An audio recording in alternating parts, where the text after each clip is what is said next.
Okay, basically, good evening everyone. आज आम compulsory Odia paper देखुं so let begin the session. So OPSC रे गोटे जिनस थाए जदि लैंग्वेज पेपर क्लियर हेनी देन इट्स वेरी डिफिकल्ट कि तुम पेपर एग्जाम हॉल रे कंप्लीट करवा is very difficult right.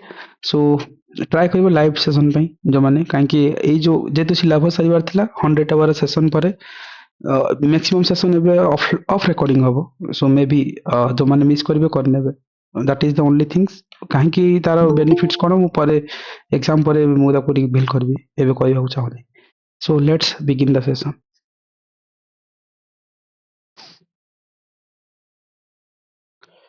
Just wait, just sharing my screen.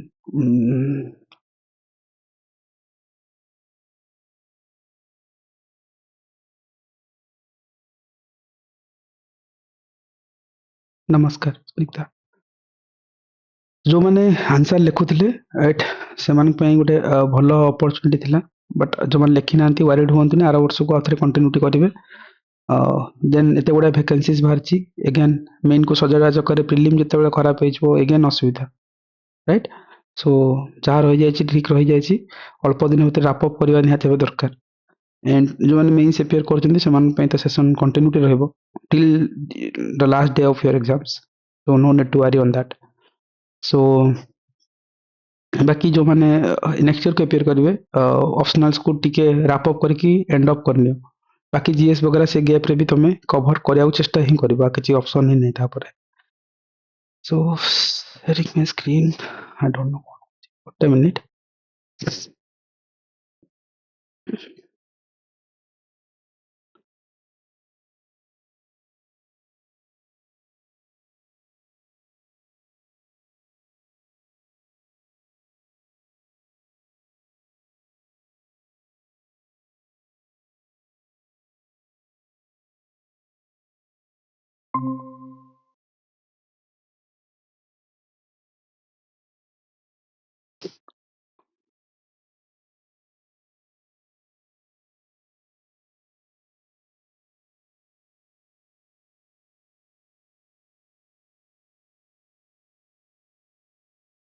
Screen is visible right.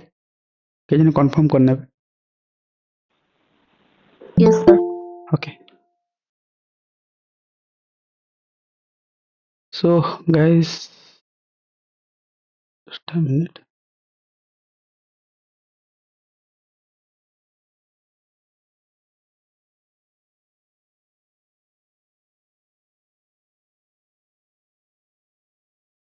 ଯେତେବେଳେ ଆମେ compulsory paper ଦେଖୁଛନ୍ତି OPSC ରେ and that is the only things OPSC ରେ ମୁଁ let me show कि OPSC ରେ केमती evaluating हुए compulsory paper weightage कौन right.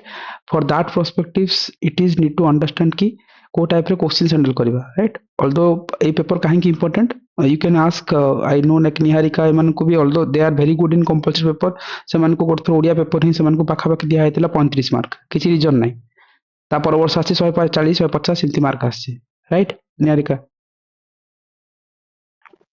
Yes, sir. 33 थिला गोटे थर. 33 इमेजिन करो किसी रीजन ही नहीं तुमको काटिबार अछि तो काटी ही देबे. सो तुम भाबुछ जे मेंस रेडी करके अछ दरकार पड़ले इंग्लिश की ओडिया रे फेल भी हेजो फॉर दैट रीजन की जो मैं छाड़ीबार नहीं ये जो लास्ट 1 मंथ भीतर ओडिया इंग्लिश जो मैंने पढ़ू ना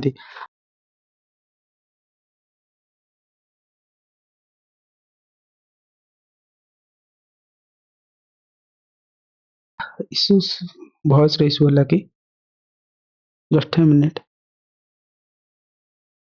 what A minute voice issues रोचे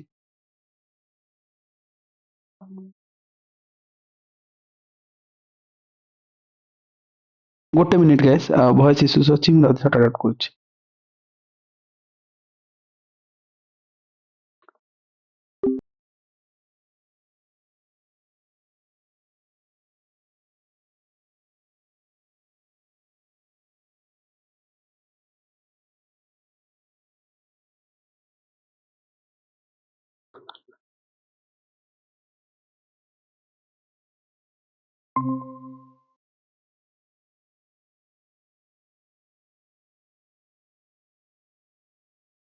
सो हेलो हेलो हाँ, ଆଜ୍ଞା ସାର୍ ଶୁଭୁଛି sir. Voice is audible, right? Yes, yes. ଆଜ୍ଞା ସାର୍ ଆଜ୍ଞା sir. Okay, okay. So for that reason, guys, it looks like easy. It will make you, it will break you.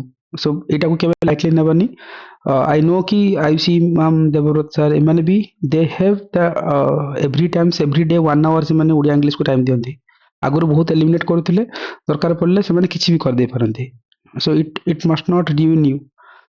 So ଯେମିତି ନିହାରିକାଙ୍କ example ଦେଲି, ଏମିତି ନାହିଁ ଯେ ତାଙ୍କର Odia weak. So looks like easy, yes. ଆମେ main ସେତେ ରେଡ଼ି ହେଇଥିବା। ତମେ ଜାଣିନ ଆୟୁଷୀ ମ୍ୟାମଙ୍କର ଫାଷ୍ଟ କପି ଦେଖେଇବି, ତମେ କହିବ ସାର୍ ର୍ୟାଙ୍କ 9 କେମିତି ପାଇଲେ? ସେଥିରେ ଶିଳ୍ପ ବୋଲି ସେ ଯୋଉ ଯୁକ୍ତାକ୍ଷର ଲେଖି ପାରନ୍ତିନି ସେ। ଶିଳ୍ପ ବୋଲି ସି ଅଳ ପ ଏମିତି ଲେଖନ୍ତି ସେ। ତ ତାପରେ ଏତେ ଇମ୍ପ୍ରୁଭ୍ କଲେ ସୋ ଦ୍ୟାଟ୍ କି ସିଏ ଏବେ ପୋଏମ୍ ଲେଖୁଛନ୍ତି। ଝରଣା ଏମାନେ ଜାଣିଛନ୍ତି, ସେତେବେଳେ ସେମାନଙ୍କ ସହିତ ଥିଲେ ଦେଖୁଥିବେ, ସେମାନେ ଲେଖି ହିଁ ପାରନ୍ତିନି। ସିଏ କହିଲେ ସାର୍ ଯଦି ଲାଙ୍ଗୁଏଜ ପେପର ମୁଁ ପାସ୍ କରିବି ମୁଁ ଟପ୍ 10ରେ ଆସିବି, ଦ୍ୟାଟ୍ସ ଇଟ୍। ଯୋଉମାନେ ଲାଇଟଲି ନେଉଛନ୍ତି, ବି ହମ୍ବଲ ରିକ୍ୱେଷ୍ଟ କି ଆକୁ ଲାଇଟଲି ନେବା ହିଁ ନାହିଁ, ଫାଷ୍ଟ କଥା। ସେକେଣ୍ଡ କଥା, ତମେ କହିବ ଟପ୍ ର୍ୟାଙ୍କର, ମୁଁ କହିବି କାହା ନା ଦେବବ୍ରତ ସାର୍ ଏମାନେ ବି ଇଂଲିଶ ଓଡ଼ିଆର କୋଚିଂ ନିଅନ୍ତି, ନଉଥିଲେ। I do not take the names, okay. For that reason, କାହିଁକି ଯେ ସେମାନେ ଚାହୁଁନଥିଲେ ବ୍ୟାରିୟରରେ ଅଟକିବେ। ଆଣ୍ଡ ବର୍ଣ୍ଣିଂ ଏକ୍ସାମ୍ପଲ୍ ମୁଁ ନିହାରିକାଙ୍କର କହିଲି ଯେ କିଛି ରିଜନ୍ ନାହିଁ, କାଟିବାର ଅଛି କାଟିଦେଲେ, ପେପର ମଗେଇଲେ ପେପର ଦିଆଗଲାନି, ଡନ୍। ତମକୁ କାଟିବେ, ସେମାନଙ୍କୁ କହିବେ ଯେ ଆମକୁ ଇଚ୍ଛା ଅଛି କାଟିଦେବୁ। ସୋ କିଛି ଭରସା ନାହିଁ। ଦିସ୍ ଇଜ୍ ଓପିଏସ୍ସି, ଆକ୍ସେପ୍ଟ କରିବା ଆସିବା, ନହେଲେ ଠିକ୍ ଅଛି ଅନଲାଇନ୍ ଯିବା। ଏଇ ଜିନିଷ ମାଇଣ୍ଡରେ ପୁରେଇବା ଦରକାର। ସେଥିପାଇଁ ୟେସ୍ ଡେଫିନେଟଲି 100% ଲକ୍। ତମେ ସବୁ ରେଡି ହେଇଥିବ, କାଟିଦେବେ। ଯୋଉ ପେପରରେ ଯାହାକୁ ଏବେ ତମେ ଏସେ ପେପରରେ ଲିପ୍ସା ମ୍ୟାମକୁ କାଟିଦେଲେ, କେତେ ଦିଆହେଲା, ତାଙ୍କୁ ଫେଲ୍ କରିଦେଲେ। ସିଏ ଆଜି ୟୁପିଏସ୍ସିର ଇଣ୍ଟରଭ୍ୟୁ ଯାଉଛନ୍ତି। So this is OPSC, right. So ଗୋଟେ ଗୋଟେ ଲାଇନଟା ତମକୁ ଜଗିବାର ଅଛି। Nobody will telling this thing to you. ତମେ ପଢିବା ଚକ୍କରରେ ଏତେ ପଢିଯାଅ ଯେ କମ୍ପଲସରି ପେପର ଫେଲ୍ ହେବାଟା ବହୁତ ଇଜି। କିନ୍ତୁ ଏଥର ସି ସାର୍ଟ ବାଉନ୍ସର ଦେଲେ, ହୋପ୍ ରଖ କି ଯଦି ଗ୍ରାମାର ବାଉନ୍ସର ଦେଇଦେବେ ଇଂଲିଶ ବା ଓଡ଼ିଆରେ, it might be high chances to be drop in that phase. So ସେବେ ନେଗ୍ଲେକ୍ଟ କରିବନି, ଏଇଟା ମୋର ଗୋଲ୍ଡେନ୍ ୱାର୍ଡ ରହିବ। ବଟ୍ ଟାଇମ୍ ନିଜ ପାଇଁ ଦବ। ପାର କରିବାର ଅଛି ଏକ୍ସାମ୍ସକୁ। ଗୋଟେ କ୍ରକ୍ସ ଜିନିଷ ହେଲା, ଅଲରେଡି କାହିଁକି ଦେବସାଙ୍କ ଏକ୍ସାମ୍ପଲ ନେଉଛି, ତାଙ୍କ ଫିଆନ୍ସିଙ୍କର ମଲ୍ଟିପୁଲ ଟାଇମ୍ସ ଇଂଲିଶରେ କାଟି ଦେଇଥିଲେ, କିଛି ରିଜନ୍ ନାହିଁ। ଆଗ ଯେବେ ମାର୍କ ଆସିଛି 170, 180, 200 ମାର୍କ ଆସିଥିଲା, ରାଇଟ୍। ଦିଥର ଇଣ୍ଟରଭ୍ୟୁ ଯାଇଥିଲେ, କିନ୍ତୁ 3 ଥର ତାଙ୍କୁ ଓଡ଼ିଆରେ କାଟିଦେଲେ, ଇଂଲିଶରେ କାଟିଦେଲେ। ସେଥିପାଇଁ they have taken the coaching of different organisations, right. ନଉଥିଲେ ଯୋଉମାନେ ତମେ ଜାଣି ହିଁ ନାହ, କାରଣ ଫ୍ରଣ୍ଟ ଏଣ୍ଡରେ କେବଳ ସକ୍ସେସକୁ ଦେଖିଛ, ତ ବ୍ୟାକ୍ ଏଣ୍ଡର ଜିନିଷ ମୁଁ କହୁଛି। ଆୟୁଷୀ ମ୍ୟାମ୍ ପର୍ସନାଲି ଓଡ଼ିଆ ପାଇଁ ପର୍ସନାଲି ମୋ ସହିତ ଟଚ୍ରେ ଥିଲେ, ତ ତାଙ୍କର ସେଇଟା ବହୁତ ୱିକ୍ ଥିଲା। So anyway this paper is one of that. Let me check, okay. ଏ ପେପର ଓପିଏସ୍ସିର ଇଭାଲୁଏଟର କପି, ପୁରୁଣା ବାଲା, ଓକେ। ଭଲ ସ୍କୋର ଥିଲା, ଯାହା ବି ଭଲ ମତଲବ ଗୋଟେ ପେପର ମୁଁ ଦେଖଉଛି।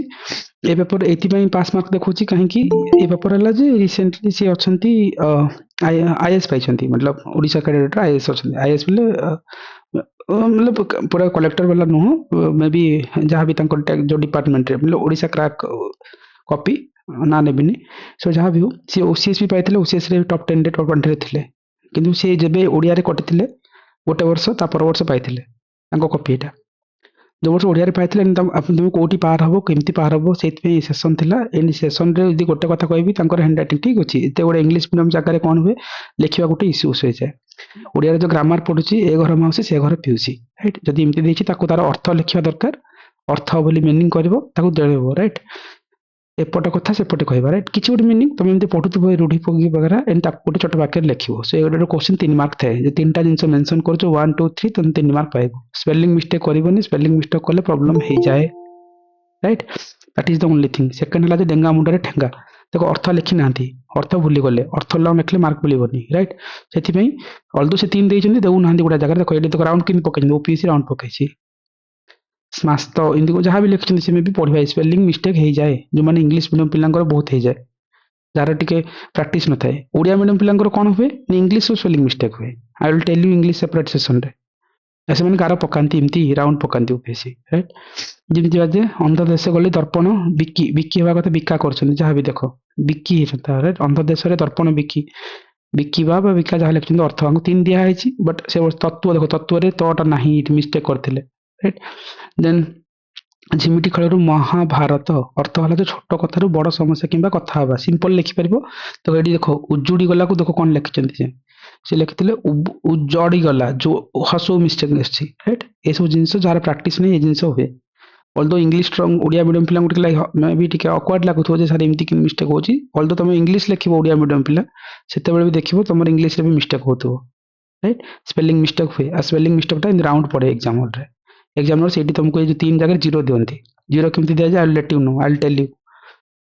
ସୋ ଏନିୱେ ସେଠି କ'ଣ ତାପରେ ଉଷୁନା ଗଜା ହେବା, ଅସମ୍ଭବ ସମ୍ଭବ ହେବା, ଯାହା ବି ଅଛି ଠିକ୍ ଲେଖିଛନ୍ତି। ପୁରା ସିମ୍ପଲ୍ ୱାର୍ଡ଼ ଲେଖିବ, ବୁଢ଼ାଟି ଲୋକମାନେ ଯାହା ବି ତମେ ସିମ୍ପଲ୍ ୱାର୍ଡ଼ ଲେଖିବ, ତା ଉପରକୁ ଗ୍ରାମାର ଉପରକୁ ମୁଁ ଯାଉ ହିଁ ନାହିଁ, ରାଇଟ୍? ସୋ ମେ ବି ସେ ଯେହେତୁ ଦେଖ ଏଠି ଜିରୋ କାହିଁ କଲେ, ଏଠି କୃଷ୍ଣ କଷ୍ଟ କଲେ କୃଷ୍ଣ ମିଳେ, ଏଠି କଷ୍ଟକୁ କଷ୍ଟ କି ସ କି ତ କି କ'ଣ ବି ଲେଖା ହେଇଛି ଜଣାପଡ଼ୁନି। ଓକେ, କୃଷ୍ଣ ମିଳେ, କଷ୍ଟ କଲେ ଟଟା ତ ଭଳିଆ ଲାଗୁଛି, ରାଇଟ୍? କୃଷ୍ଣ ଭଳିଆ ଜିରୋ ଦିଆହେଇଛି ଏଠି, ରାଇଟ୍? ତମେ ଯାହା ବି ଏମିତି ଯଦି କରିବ ସେମାନେ ଜିରୋ ଦିଅନ୍ତି। ଇଂଲିଶରେ ଏଇ ରେଟ୍ ବହୁତ ହାଇ। ଗୋଟେ ସ୍ପେଲିଂ ମିଷ୍ଟେକ୍ ଅଛି, ଯଦି ଏଇଠି ମୁଁ ତୁମକୁ କପି ଦେଖେଇଦେବି, ମୁଁ କାହିଁକି ମନା କରୁଛି, ୱାଇ ଆର୍ ସିରିୟସ୍। ଗୋଟେ ସ୍ପେଲିଂ ମିଷ୍ଟେକ୍ କରିଛ, ଅଲଦୋ ସବୁ ଠିକ୍ ଥିବ, ଜିରୋ ସିମ୍ପଲ୍, କାରଣ ତାଙ୍କୁ କାଟିବାର ହିଁ ଅଛି, ତାଙ୍କୁ ଖାତା ଦେଖିବାର ହିଁ ନାହିଁ ନା ମେନ୍ସର, ରାଇଟ୍? ସୋ ଅଲଦୋ ସତ୍ୟଜିତ ସାର୍ଙ୍କ ପରେ ସେ ଜିନିଷ ଚେଞ୍ଜ। ଅହିଂସା, ଦେଖ ଅହିଂସାରେ ସ୍ପେଲିଂ ମିଷ୍ଟେକ୍ ଅଛି, ସେଥିପାଇଁ ଜିରୋ ଦିଆହେଇଛି ଏଠି, ଏଇଟା କାଟିଛନ୍ତି। ମଧୁପାନ କର ଯେ କାଟିଦେଲେ, ଜିରୋ, ରାଇଟ୍? ପିପାସାରେ ପି ଲେଖିଛନ୍ତି, ଦେଖ ପି ବାର ଇଚ୍ଛା ପି, ଆଉ ଭୁଲି ଯାଇଛନ୍ତି ଏକ୍ଜାମ୍ ରେ ଲେଖିବାକୁ। ନା ନୁନି, ସେ ଅଲରେଡ଼ି ଓଏସ୍ବି ପାଇଛନ୍ତି, ଆଇଏସ୍ବି ହେଇଛନ୍ତି ଏବେ ରିସେଣ୍ଟଲି, କିନ୍ତୁ ସେ ଏକ୍ଜାମ୍କୁ କ୍ରାକ୍ କରିବାର ଏଇଟା ହେଲା ତାଙ୍କର କୋଉ ଟ୍ରିକ୍ ପକେଇକି ସେ ଏକ୍ଜାମ୍ କ୍ଲିୟର କଲେ ସେ ବର୍ଷ। ଫର୍ ଦ୍ୟାଟ୍ କି କପି ମୁଁ ଦେଖୁଛି। ସେକେଣ୍ଡ କଥା, ତାପରେ ଆଗକୁ ଟିକେ ଯିବା। ଏଠି 1 ମାର୍କ ଦେଲେ, ରାଇଟ୍? ଈଶ 2 ପ୍ରକାର ଅଛି, ଗୋଟେ ଲଙ୍ଗଳ ମୁନା ଆଉ ଗୋଟେ ହେଲା ଈଶ, ରାଇଟ୍? 1 1 2 ମାର୍କ ଏଇଟା ଥିଲା କ୍ୱେଶ୍ଚିନ୍। କୁଜନ 2 ପ୍ରକାର ଅଛି, ହସ ଓ ଦୀର୍ଘ। କୁଜନ ଗୋଟେ ଖରାପ ଲୋକ, ଗୋଟେ ପକ୍ଷୀର ରାବ। 1 1 2 ମାର୍କ, ରାଇଟ୍? ଦୀପ 2 ପ୍ରକାର ଅଛି, 1 1 2 ମାର୍କ। ଯାହା ଲେଖିବ ମିନିଂ ଲେଖିବ, ଏକ୍ଜାମ୍ପଲ ଦେବ, ରାଇଟ୍? ଯୋଉଠି ଲେଖା ହେଇଛି, ଯୋଉଠି କଟା ହବ କଟା ବି କାଟି ଦିଆ ବି ଯିବ, ରାଇଟ୍? ପଦ୍ମାଳୟ ଲେଖିନାହାନ୍ତି, ଜିରୋ କଲେ। ଏଇଟା ଲେଖିଛନ୍ତି, ଏବେ ଏଇଟା କ'ଣ? ଅନିଳ, ବାୟୁ, ଗୋଟେ 2 ମାର୍କ ବାଲା କ୍ୱେଶ୍ଚିନ୍ସ। ଓକେ, ଏଇଟା ଜିରୋ ଦିଆହେଇଛି କାହିଁକି? ତରଙ୍ଗିଣୀ, ବିଜୁଳି ଆଉ ସୌଦାମିନୀ, ମେଘ ସହିତ ତରଙ୍ଗିଣୀର ସୃଷ୍ଟି ହୁଏ। ସୌଦାମିନ, ମିନି ଯାହା ବି ସେ ଲେଖିଛନ୍ତି, ସେଥିପାଇଁ ଜିରୋ ଦେଇଛନ୍ତି, ରାଇଟ୍? ଗୋଟେ କଟା ହେଇଛି, ଗୋଟେ ଦିଆହେଇଛି, ସେଥିପାଇଁ ଦେଖିକି ଏଇସବୁ ଜିନିଷ ତମକୁ ଗୋଟେ ଆଇଡିଆ ଦେବ। ମେ ବି ଇଂଲିଶ ମିଡ଼ିୟମ୍, ସେଥିପାଇଁ ତାଙ୍କର ଓଡ଼ିଆରେ ଇସ୍ୟୁ ରୁହେ। ଆଉ ଆଇସି ମ୍ୟାମ୍ଙ୍କର ହ୍ୟାଣ୍ଡ ରାଇଟିଂ ବି ଏମିତି ଦୁଷ୍ଟ ଫୁଷ୍ଟ, ସିଏ ବି ଲେଖିପାରନ୍ତିନି, ପାରନ୍ତିନି ନାହିଁ, ଲେଖିପାରୁନଥିଲେ। ବଟ୍ ସି ଇମ୍ପ୍ରୁଭ୍ ଆଣ୍ଡ ସି ହାର୍ଡ ୱାର୍କ ଆଣ୍ଡ ସି ଏ ବର୍ଷ ର୍ୟାଙ୍କ ନେଲେ, କାରଣ ଓପିଏସ୍ସି କାଟିବା ପାଇଁ ରେଡି ଅଛନ୍ତି। ଏଣ୍ଡ ଆପଣମାନେ ରେଡି ବି ହୁଅନ୍ତୁ ଯେ ଏଇ ଜିନିଷ ଜମା ଇଗ୍ନୋର କରିବେନି। ଇଭେନ୍ ନିହାରିକାଙ୍କର ଗୋଟେ ବର୍ଷ ବି ଯାଇଛି ସେ ଚକ୍କରରେ, ରାଇଟ୍? ଖାତା ଗୋଟେ ଥର ଚେକ୍ ବି ହେଲାନି, ରିଜନ୍ କିଛି ନାହିଁ। ସିଏ ଓଡ଼ିଆ ମିଡ଼ିୟମରୁ ସିଏ ଜାଣିଛନ୍ତି ଓଡ଼ିଆ ଲେଖିବାର, ଏବେ ବି ଆଜିର ଟାଇମ୍ରେ ଓଡ଼ିଆରେ ତାଙ୍କର 200 ପ୍ଲସ୍ 100 ୱାଇଟି ଆଜି ଆସୁଛି, କିନ୍ତୁ କାଟିବାର ଅଛି ତ କାଟି ହିଁ ଦେବେ। କି ତମେ କେସ୍ ପକାଅ, ହାଇକୋର୍ଟ ଯାଅ, ଯାହା କରୁଛ କର, କିଛି ଫରକ ପଡ଼ୁନି।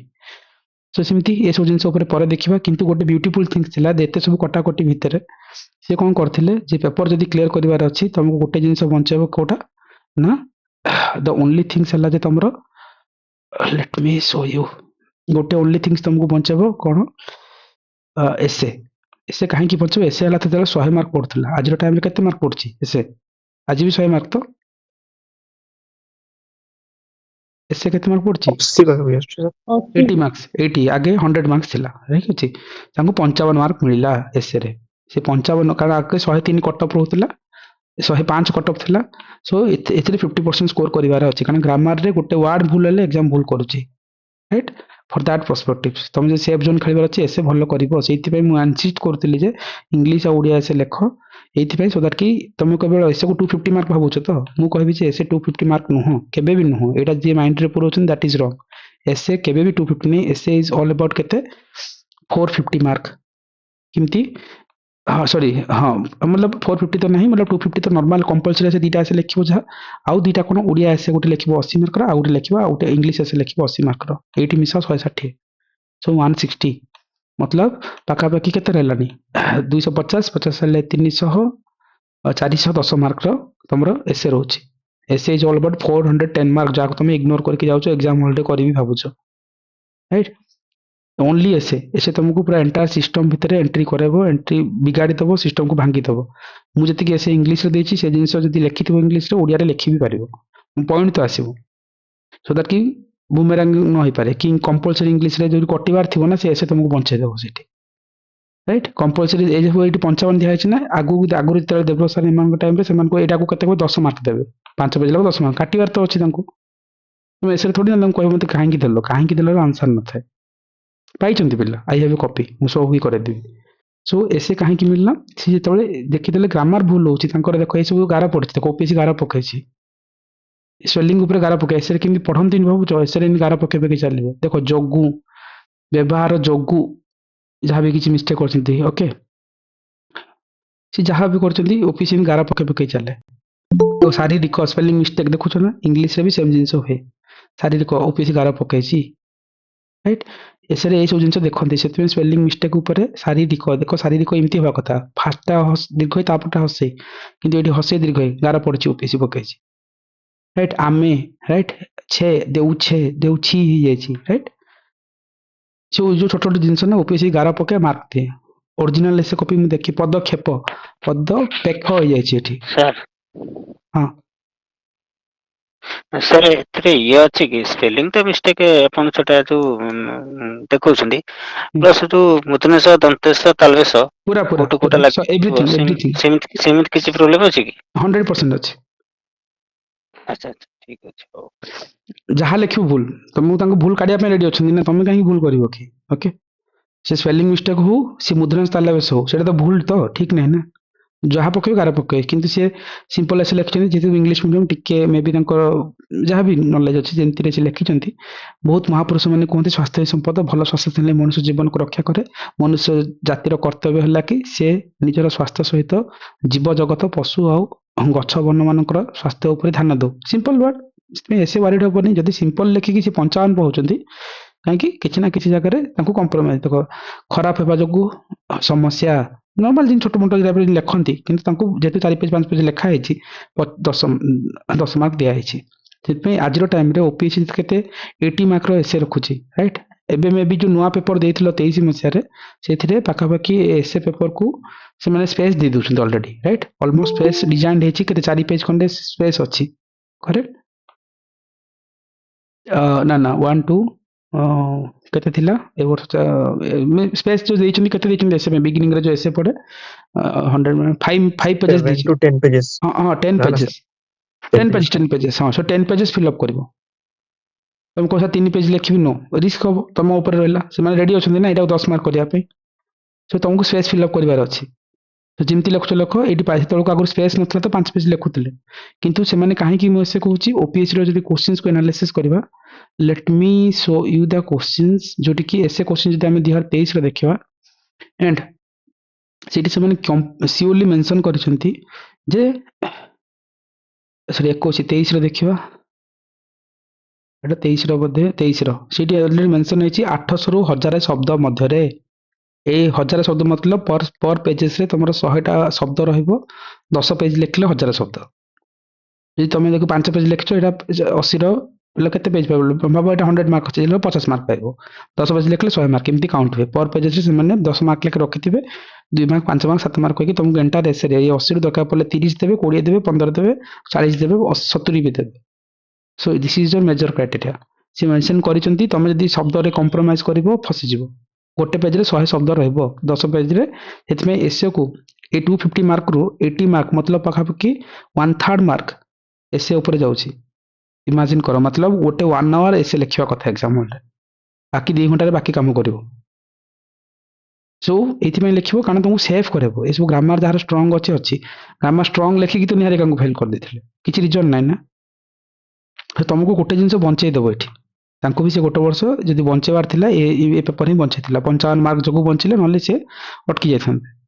ଠିକ ଅଛି, ସେଟା ଥିଲା ଯାହାର କପି ଦେଖଉଥିଲି। ଉପସଂହାର ଦେଖ, ଏଇ ଦେଖ ଉପସଂହାର ତମେ ହେଡିଂ ଦଉଛ, ହେଡିଂ ହିଁ ଭୁଲ ଅଛି। ଦେଖ ଗାର ପକେଇଛି ଓପିଏସସି, ହଂସାର କରାହେଇଛି, ସଂହାର ଜାଗାରେ ହଂସାର ହେଇଛି, ତରତରରେ ହୁଏ ସେମିତି। ଏଇଟା ସିନା ଇଂଲିଶ ମିଡିୟମ ବୋଲି ତାଙ୍କର ହେଇଛି, ଓଡିଆ ମିଡିୟମରେ ବି ତମେ ଦେଖିବ ସ୍ପେଲିଂ ମିଷ୍ଟେକ୍ କରିବ, କର୍ସିଭ ଲେଖିଦବ, ଏମିତି କଣ କରି କାଟିଦେବେ ସେମାନେ। ଦେ ଆର୍ ରେଡି, ତାଙ୍କୁ କ୍ଲାରିଟି ଦରକାର, ରାଇଟ୍? ରାଉଣ୍ଡ ପକେଇବା ପାଇଁ ରେଡି ଅଛନ୍ତି। ଯେତେବେଳେ ରାଉଣ୍ଡ ପଡିଲା, ୟୁ କ୍ୟାନ୍ ଏକ୍ସପେକ୍ଟ କି ସେତେ 2 ମାର୍କ ଲାଗେ କଟି କଟି ଗଲା। ସେଠି 10ଟା ରାଉଣ୍ଡ ପକାଉ କି 20 ମାର୍କ କଟିଯିବ। ଏଇଥିପାଇଁ ନା, କାରଣ ସେମାନେ ୱାର୍ଡ ମେନସନ୍ କରିଥିବେ, ୱାର୍ଡକୁ ଫିଲ୍ଅପ୍ ଦେଖିବେ। ଦେଖିବା ପାଇଁ 10 ପେଜ ଦେଇଛନ୍ତି, ତମେ 4 ପେଜ ଲେଖିଦବ, ଟାଇମ ହେଲାନି, 15 ମିନିଟରେ ଏସେ ଲେଖି ଭାବିବ, 80 ମାର୍କକୁ କମ୍ପ୍ରୋମାଇଜ କରିବ। ସେଥିପାଇଁ ମୁଁ ଫାଷ୍ଟ କଥା ସୋ କରିନେଲି। ଆଣ୍ଡ ସେକେଣ୍ଡ କଥା, ଯଦି ମୁଁ ତମକୁ ଆଉ ଗୋଟେ କପି ଦେଖାଏ,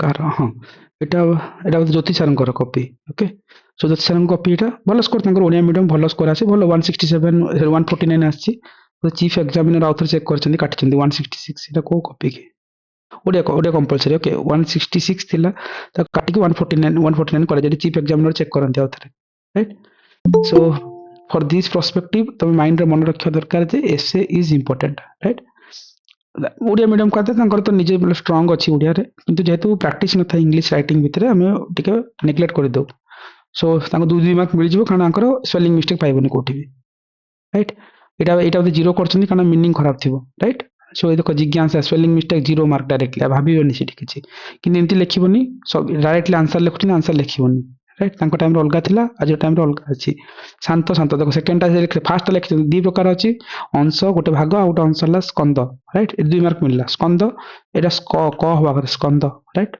ସ୍କନ୍ଦ ସୋ ବେସିକାଲି ଏଇଠି କଣ ହୁଏ ଭାଗର ଠିକ ମିନିଂ ଲେଖିଲେ ଶୋଇଲା ପୁଅର ଅଂଶ ନଥାଏ ରାଇଟ୍ ସ୍କନ୍ଦ ବୋଲେ ଅଂଶ କୁହାଯାଇଛି ବଳରାମ ତାଙ୍କ ଅଂଶରେ ଲଙ୍ଗଳ ଧରିଥିଲେ ନ ଆଉ ସେ 0 ବୋଲେ 2 ଦେଲେ ଶାନ୍ତ ଗୋଟେ ଲେଖିଦେଲେ ଯେ ମତେ ଶାନ୍ତ ପରିବେଶ ଭଲ ଲାଗେ ଠିକ ଅଛି ଆଉ ଗୋଟେ ଶାନ୍ତର ମିନିଂ ଜଣାନି ମନେ ପଡ଼ିଲାନି ଏକ୍ସାମ ହଲରେ 0 ମାର୍କ ଜାଣିଥାଉ ଗୋଟେ 0 ମାର୍କ ପାଇବ ସେମାନେ ରେଡି ଅଛନ୍ତି କାଟିବା ପାଇଁ ତାଙ୍କର ଖାତାରେ ସ୍ପେଲିଂ ମିଷ୍ଟେକ୍ ନାହିଁ ସେମ୍ ଜିନିଷ ଦେଖେଇବି ସେ ପେପର ଏ ପେପର ଭିତରେ ଫରକ ଏଇଟା ଦେଖ 0 ରାଇଟ୍ ମାନ ଅମାନ ନାହିଁ ମାନ ଅପମାନ ହେଇଥାନ୍ତା ଅଜ୍ଞ ବିଜ୍ଞ ରାଇଟ୍ ମାନର ବିପରୀତ ଶବ୍ଦ କଣ ମାନର ଅପମାନ ଅପମାନ ହବା ଅପମାନ କଥା ସେ ଯେହେତୁ ଏକ୍ସାମ ପ୍ରେସରରେ ମନେ ପଡୁନି ଅମାନ ଲେଖି ଦେଇଥିଲେ ଯାହା ବି ହଉ 0 ଦେଇଥିଲେ ତମକୁ ଗୋଟେ କ୍ଲାରିଟି ମିଳିବା ଦରକାର ଯେ ଯଦି ଏଇଟା ବାକ୍ୟ ଠିକ ଥାଉ ଯଦି ମିନିଂ ଖରାପ ପୁରା 0 ହେଇଯିବ ରାଇଟ୍ ସୋ ଏଇ ସବୁ ଜିନିଷ ସୋ ନର୍ମାଲ ଜିନିଷ ଏମିତି ହେଇ ଚାଲେ right right see guys we are not criticising anybody okay ମୁଁ ଖାଲି ଦେଖଉଛି ନହେଲେ ଦେଖେଇ ବି ନଥାନ୍ତି so take it in positive notes so things ହେଲା ଯେ ଆମକୁ ଏଇ ଜିନିଷ ଉପରେ କାମ କରିବାର ଅଛି ଏଇଟା ଗୋଟେ ରୋଡ ମ୍ୟାପ୍ ବୋଲି ସେ ଦେଇଥିଲେ ଯେ ସାର୍ ଆପଣ ପିଲାଙ୍କୁ ଟିକେ ଦେଖେଇଦେବେ ପିଲା ହୁଏତ ଜାଣିପାରନ୍ତିନି ବହୁତ ଜଣଙ୍କର ଓଡ଼ିଆ ମିଡିୟମ ପିଲାଙ୍କର ଇଂଲିଶ ହୁଏ ଯଦି ମୁଁ ଇଂଲିଶ ଖାତା ଦେଖେଇବି then people will laugh on you also right so ସେମିତି ନାହିଁ ଯେ କାହାର କ'ଣ ପ୍ରୋବ୍ଲେମ ଅଛି ସୋ ସେମିତି ଭାବିବା ଦରକାର ନାହିଁ ଖାଲି ମାନେ ରଖିବା ଦରକାର ଯେ ଏ ପ୍ରୋବ୍ଲେମ ରିଏଲ ଏକ୍ସାମରେ ହୁଏ ଦ୍ୟାଟ୍ସ ଇଟ୍ ରାଇଟ୍ ସୋ ଯୋଉଠି ଲେଖା ହେଇଛି ମାର୍କ ମିଳେ ଯୋଉଠି ରାଉଣ୍ଡ ଅଛି ରାଉଣ୍ଡ କରନ୍ତି ଏକ୍ସାମିନର ରାଇଟ୍ କ୍ଷୁଦ୍ର ନାମ ମାତ୍ର ଚାଷୀ କ୍ଷୁଦ୍ର ଆନୁଷଙ୍ଗିକ ଚାଷୀ କହିପାରିବା କ୍ଷୁଦ୍ର ଚାଷୀ ମାନେ ଯୋଉ ଭଲ ଭଲ ୱାର୍ଡ ଦେଲା ବେଳକୁ ଦେଖିକି ସର୍ବନିମ୍ନ ସବୁ ଏସବୁ ରାଉଣ୍ଡ ହୁଏ ଏକ୍ସାମିନରକୁ ତମେ ଲାଗିବ ମୁଁ ଠିକ ଲେଖିଛି କିନ୍ତୁ ଏକ୍ସାମିନରକୁ ପଢି ନ ପାରିଲେ ତାକୁ ଭୁଲ ଲାଗିବ ସ୍ପେଲିଂ ମିଷ୍ଟେକ୍ ରାଇଟ୍ ରାଉଣ୍ଡ ପଡେ ଏକ୍ସାମ ହଲରେ ମୁଁ କହୁଛି ରିଏଲ କପି ବି ଦେଖିବି କମ୍ପଲସରି ଏସେରେ ଯେତେବେଳେ ଦେଖିବି ଦେଖିବ ପ୍ରଚେଷ୍ଟା ଠିକ ଲାଗୁଛି ଏଠି ଏଇ ଯୋଉ ଠଟା ଟ କି ଚ କି କଣ ଗୋଟେ କନଫ୍ୟୁଜନ ଅଛି ରାଉଣ୍ଡ ପଡିଛି ରାଇଟ୍ ପଞ୍ଚବାର୍ଷିକ ଯୋଜନା ପଞ୍ଚବାର୍ଷିକୀ ଯୋଜନା ହବା କଥା ସର୍ବନିମ୍ନ ବି ତ ଠିକ ଲେଖା ହେଇଥିଲା ମାନେ ଠିକ ଲେଖିବାଟା ବି ଗୋଲ ମାର୍କ ଦଉଛନ୍ତି ଠିକ ଯେ ତମକୁ ସିନା ସଂଜ୍ଞା ଠିକ ଲାଗୁଛି ଏ ଖାତାରେ ଶାସନ ବୋଲେ ମୁଁ ଯଦି ଲେଖିବି ଅନ୍ତିମ ମନେକର ଅନ୍ତିମ ହେଲା ରାଇଟ୍ ଏଇଟା ମୁଁ ଏଇଟା ଠିକ ସେ ଲେଖିଲି ଏଇଟା ଅନ୍ତିମ ସପୋଜ ଲେଖୁଛି ରାଇଟ୍ ତମେ ଲାଗିଲା ଆଚ୍ଛା ଠିକ ଅଛି ମୁଁ ତାକୁ ଲେଖିଲା ବେଳକୁ ଅନ୍ତିମ ତରତରରେ ଲେଖିଲି ତମେ କହିବ ମୁଁ ଠିକ ଲେଖିଥିଲି ମତେ କାହିଁ ରାଉଣ୍ଡ ପକେଇଲେ ତାକୁ ତ ଦେଖାଗଲାନି ନା ବୁଝିପାରୁଛୁ ନା ନାଇଁ ତମକୁ ଦେଖାଗଲେ କଣ ହବ ସବୁଜ ବିପ୍ଳବଟା ଠିକ ନାହିଁ କି କିନ୍ତୁ ଏଇଟା କଣ ତମେ ସବୁଜ ନା ସଜୁବ ବିପ୍ଳବ ହେଇଛି ଏଇଟା କହିଲେ ବ କି ଏଇଟା ବଟା କେମିତି ଲେଖାଯାଏ ମୁଁ କହୁନି ଏଇଠି ତମକୁ ଯୋଉ କହୁଛି ତମକୁ ଠିକ ଲାଗିଛି କହୁଛି ଏଇଟା ସବୁଜ ବ ରାଇଟ୍ ସ ତଳେ ହସୁ ଅଛି ନା ବ ତଳେ ଅଛି ବିପ୍ଳବ ଳ ତଳେ ବ ଏଇଟା ବିପ୍ଳବଟା କହିବାର ମିନିଂ ତମକୁ ଠିକ ଲାଗିପାରେ ଏକ୍ସାମିନରକୁ ତ ଜଣା ପଡୁନି ନା ସେଥିପାଇଁ ସବୁବେଳେ ଶୁଦ୍ଧ ସୁନ୍ଦର ଭାବେ ଲେଖିବା ଦରକାର ଇଂଲିଶରେ ବି ଓଡ଼ିଆରେ ବି ଅନିଶ୍ଚିତତା ଠିକ ଲାଗୁଛି ମତେ ରାଇଟ୍ ଅନିଶ୍ଚିତତା ତାଙ୍କୁ କିନ୍ତୁ ଶଟା ତାଲା ବିଷୟରେ ଗ ଭଳିଆ ଲାଗୁଥିବ ଦେଖ ମେ ବି ସେଥିପାଇଁ ରାଉଣ୍ଡ ପକେଇଛନ୍ତି ରାଇଟ୍ ସଙ୍ଗୀତା ଯୋଉଟା କହୁଛ ବାପରେ ସ୍ପିଡ ରେ ଲେଖିଲା ବାବରେ ବେଳେ ନାହିଁ ତମେ କେମିତି ତମେ ଦେଖୁଛ ଏଇଟା ସତ୍ୟଜିତ ସାରଙ୍କ ପରେ ଏ ପ୍ରୋସେସ ବନ୍ଦ ହେଇଛି ନଥିଲେ ଦେ ଆର୍ ରେଡି ସେମାନେ କଣ ପାଇଁ ସେମାନେ ରେଡି ଅଛନ୍ତି କାଟିବା ପାଇଁ ନା ଇଂଲିଶ ଏସେରେ ଯୋଉ ମାର୍କ ଆସିନି କହୁନ ନାଇଲ୍ ଶୋ କି ଇଂଲିଶରେ କେମିତି ରାଉଣ୍ଡ ପଡେ ଖାଲି ରାଉଣ୍ଡ ରାଉଣ୍ଡ ରାଉଣ୍ଡ ରାଉଣ୍ଡ ପକେଇ ପକେଇ ଯିବେ ଲାଷ୍ଟକୁ 100 ମାର୍କ 80 ମାର୍କ 40 ମାର୍କ ଦେଇଦେବେ ସରିଲା ତମକୁ ପଢିବେନି ସେ ଦେଖ ସଂଯୋଗ ତମକୁ ମତେ ଠିକ ଲାଗୁଛି ରାଇଟ୍ ତାଙ୍କୁ କିନ୍ତୁ ଭଲ ଲାଗିଲାନି ଏଇଟା ପ ଭଳିଆ ଅଛି କି କଣ ସ ଭଳିଆ ଅଛି କଣ ଅଛି ତାଙ୍କୁ କଣ ଲାଗିଥିବ ଏକ୍ସାମିନରକୁ ରାଇଟ୍ ଶୀତଳ ଭଣ୍ଡାର ଠିକ ଲାଗୁଛି ମତେ କିନ୍ତୁ ସେ ରାଉଣ୍ଡ ପକେଇଛନ୍ତି ରାଇଟ୍ ଶୀତଳ ସ୍ପେଲିଂ ବି ଠିକ ଲେଖା ହେଇଛି ତଥାପି ରାଉଣ୍ଡ ପଡିଛି ରାଉଣ୍ଡ ପକେଇବନି ତାଙ୍କ ଇଚ୍ଛା ଆଉ କଣ କହିବେ ତାଙ୍କୁ ଦେଖାଯାଉନି ସେମିତି ସେଥିପାଇଁ କହିବାର ମିନିଂ ଦେଖ ଏଠି ମୂର୍ତ୍ତିକା ପ୍ରଦୂଷଣ ରାଇଟ୍ ମୃତ୍ତିକା କାହିଁକି କାହାର ପକେଇଛନ୍ତି ଜାଣି ଭୂତଳ ଜଳ ରାଇଟ୍ ବଳ ହେଲା ଭଳିଆ ଲାଗୁଛି ତାଙ୍କୁ ଏକ୍ସାମ ଲାଗିଥିବ ମତେ ତ ଠିକ ଲାଗୁଛି ପଢିଲା ବେଳକୁ ମୁଁ ପଢୁଛି 2 ଗୁଣିତ ମୁଁ ପଢି ପାରୁଛି 2 ଗୁଣିତକୁ ରାଉଣ୍ଡ ପକା ହେଇଛି ସୋ ଏମିତି ଯାହା ବି ହଉ ଏସବୁ ରାଉଣ୍ଡ ଦେଖ କେତେ ରାଉଣ୍ଡ ପଡିଛି ଏମିତି ଗୁଡାଏ ରାଉଣ୍ଡ ତମେ ଦେଖିବ ଇଂଲିଶ ଏସବୁ ଯେତେବେଳେ କରିବି ଆଗକୁ ରାଇଟ୍ ଏବେ ସେସନରେ ଆଗର ସେସନରେ କରିବି ସେତେବେଳେ ଦେଖିବ ସୋ ଏନିୱେ ଏ ଏସେରେ ବି ଏ ଏସେ ଲେଖିଥିବେ ରାଇଟ୍ ଆଙ୍କୁ ଏସେ ଏଗେନ୍ ଲେଖାଲା ପରିବାର ନା ମେ ବି ଏଇଟା ବୋଧେ ଥିଲା କି ପରିବାର ଉପରେ ଯାହା ବି ସେ ନା ଏସେ କୋଉଠି ଲେଖିଲେ ସେ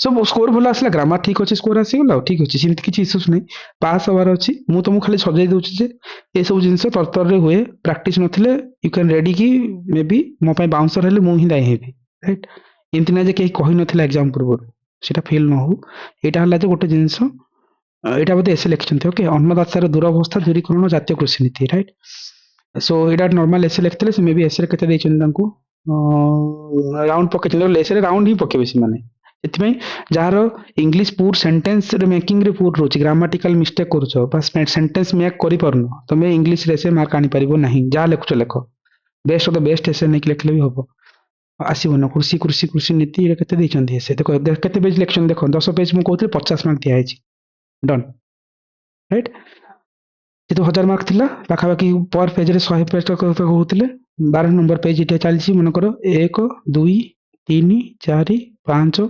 6 ପେଜ ଲେଖିଛନ୍ତି ସେ ଟାଇମ୍ ନାହିଁ 6 ପେଜ ଲେଖିଲେ ଇଂଗୁଡିଆରେ ହାତ ଚାଲେନି 6 ପେଜ ଟୁ 7 ପେଜେସ୍ ଲେଖିପାରିବ ତମ 10 ପେଜ ଦେଇଛନ୍ତି ବଟ୍ 7 8 ପେଜରୁ କମ୍ ଲେଖିଲେ ମାର୍କ ମିଳିବନି 50 ମାର୍କ ତାଙ୍କୁ ବି ମିଳିଥିଲା ଆଙ୍କୁ ବି ମିଳିଛି ଡିଫରେନ୍ସ ହେଲା ଯେ ତମେ ଟିକେ ଲେଖିବ କିନ୍ତୁ ରାଉଣ୍ଡ ପକେଇବେ ସାର୍ ଶୁଭଶ୍ରୀ ସାର୍ ଏମିତି ନମ୍ବର ଲେଖି ହବନି କି ମାନେ 135 ଯୋଉ ଲେଖିଛନ୍ତି 135 ଲେଖିଛନ୍ତି ସେମିତି 135 ଲେଖି ହବନି କି ସେଠି ବି ଗୋଲ ବୁଲେଇଛନ୍ତି ଯେ କୋଉଠି ଯେ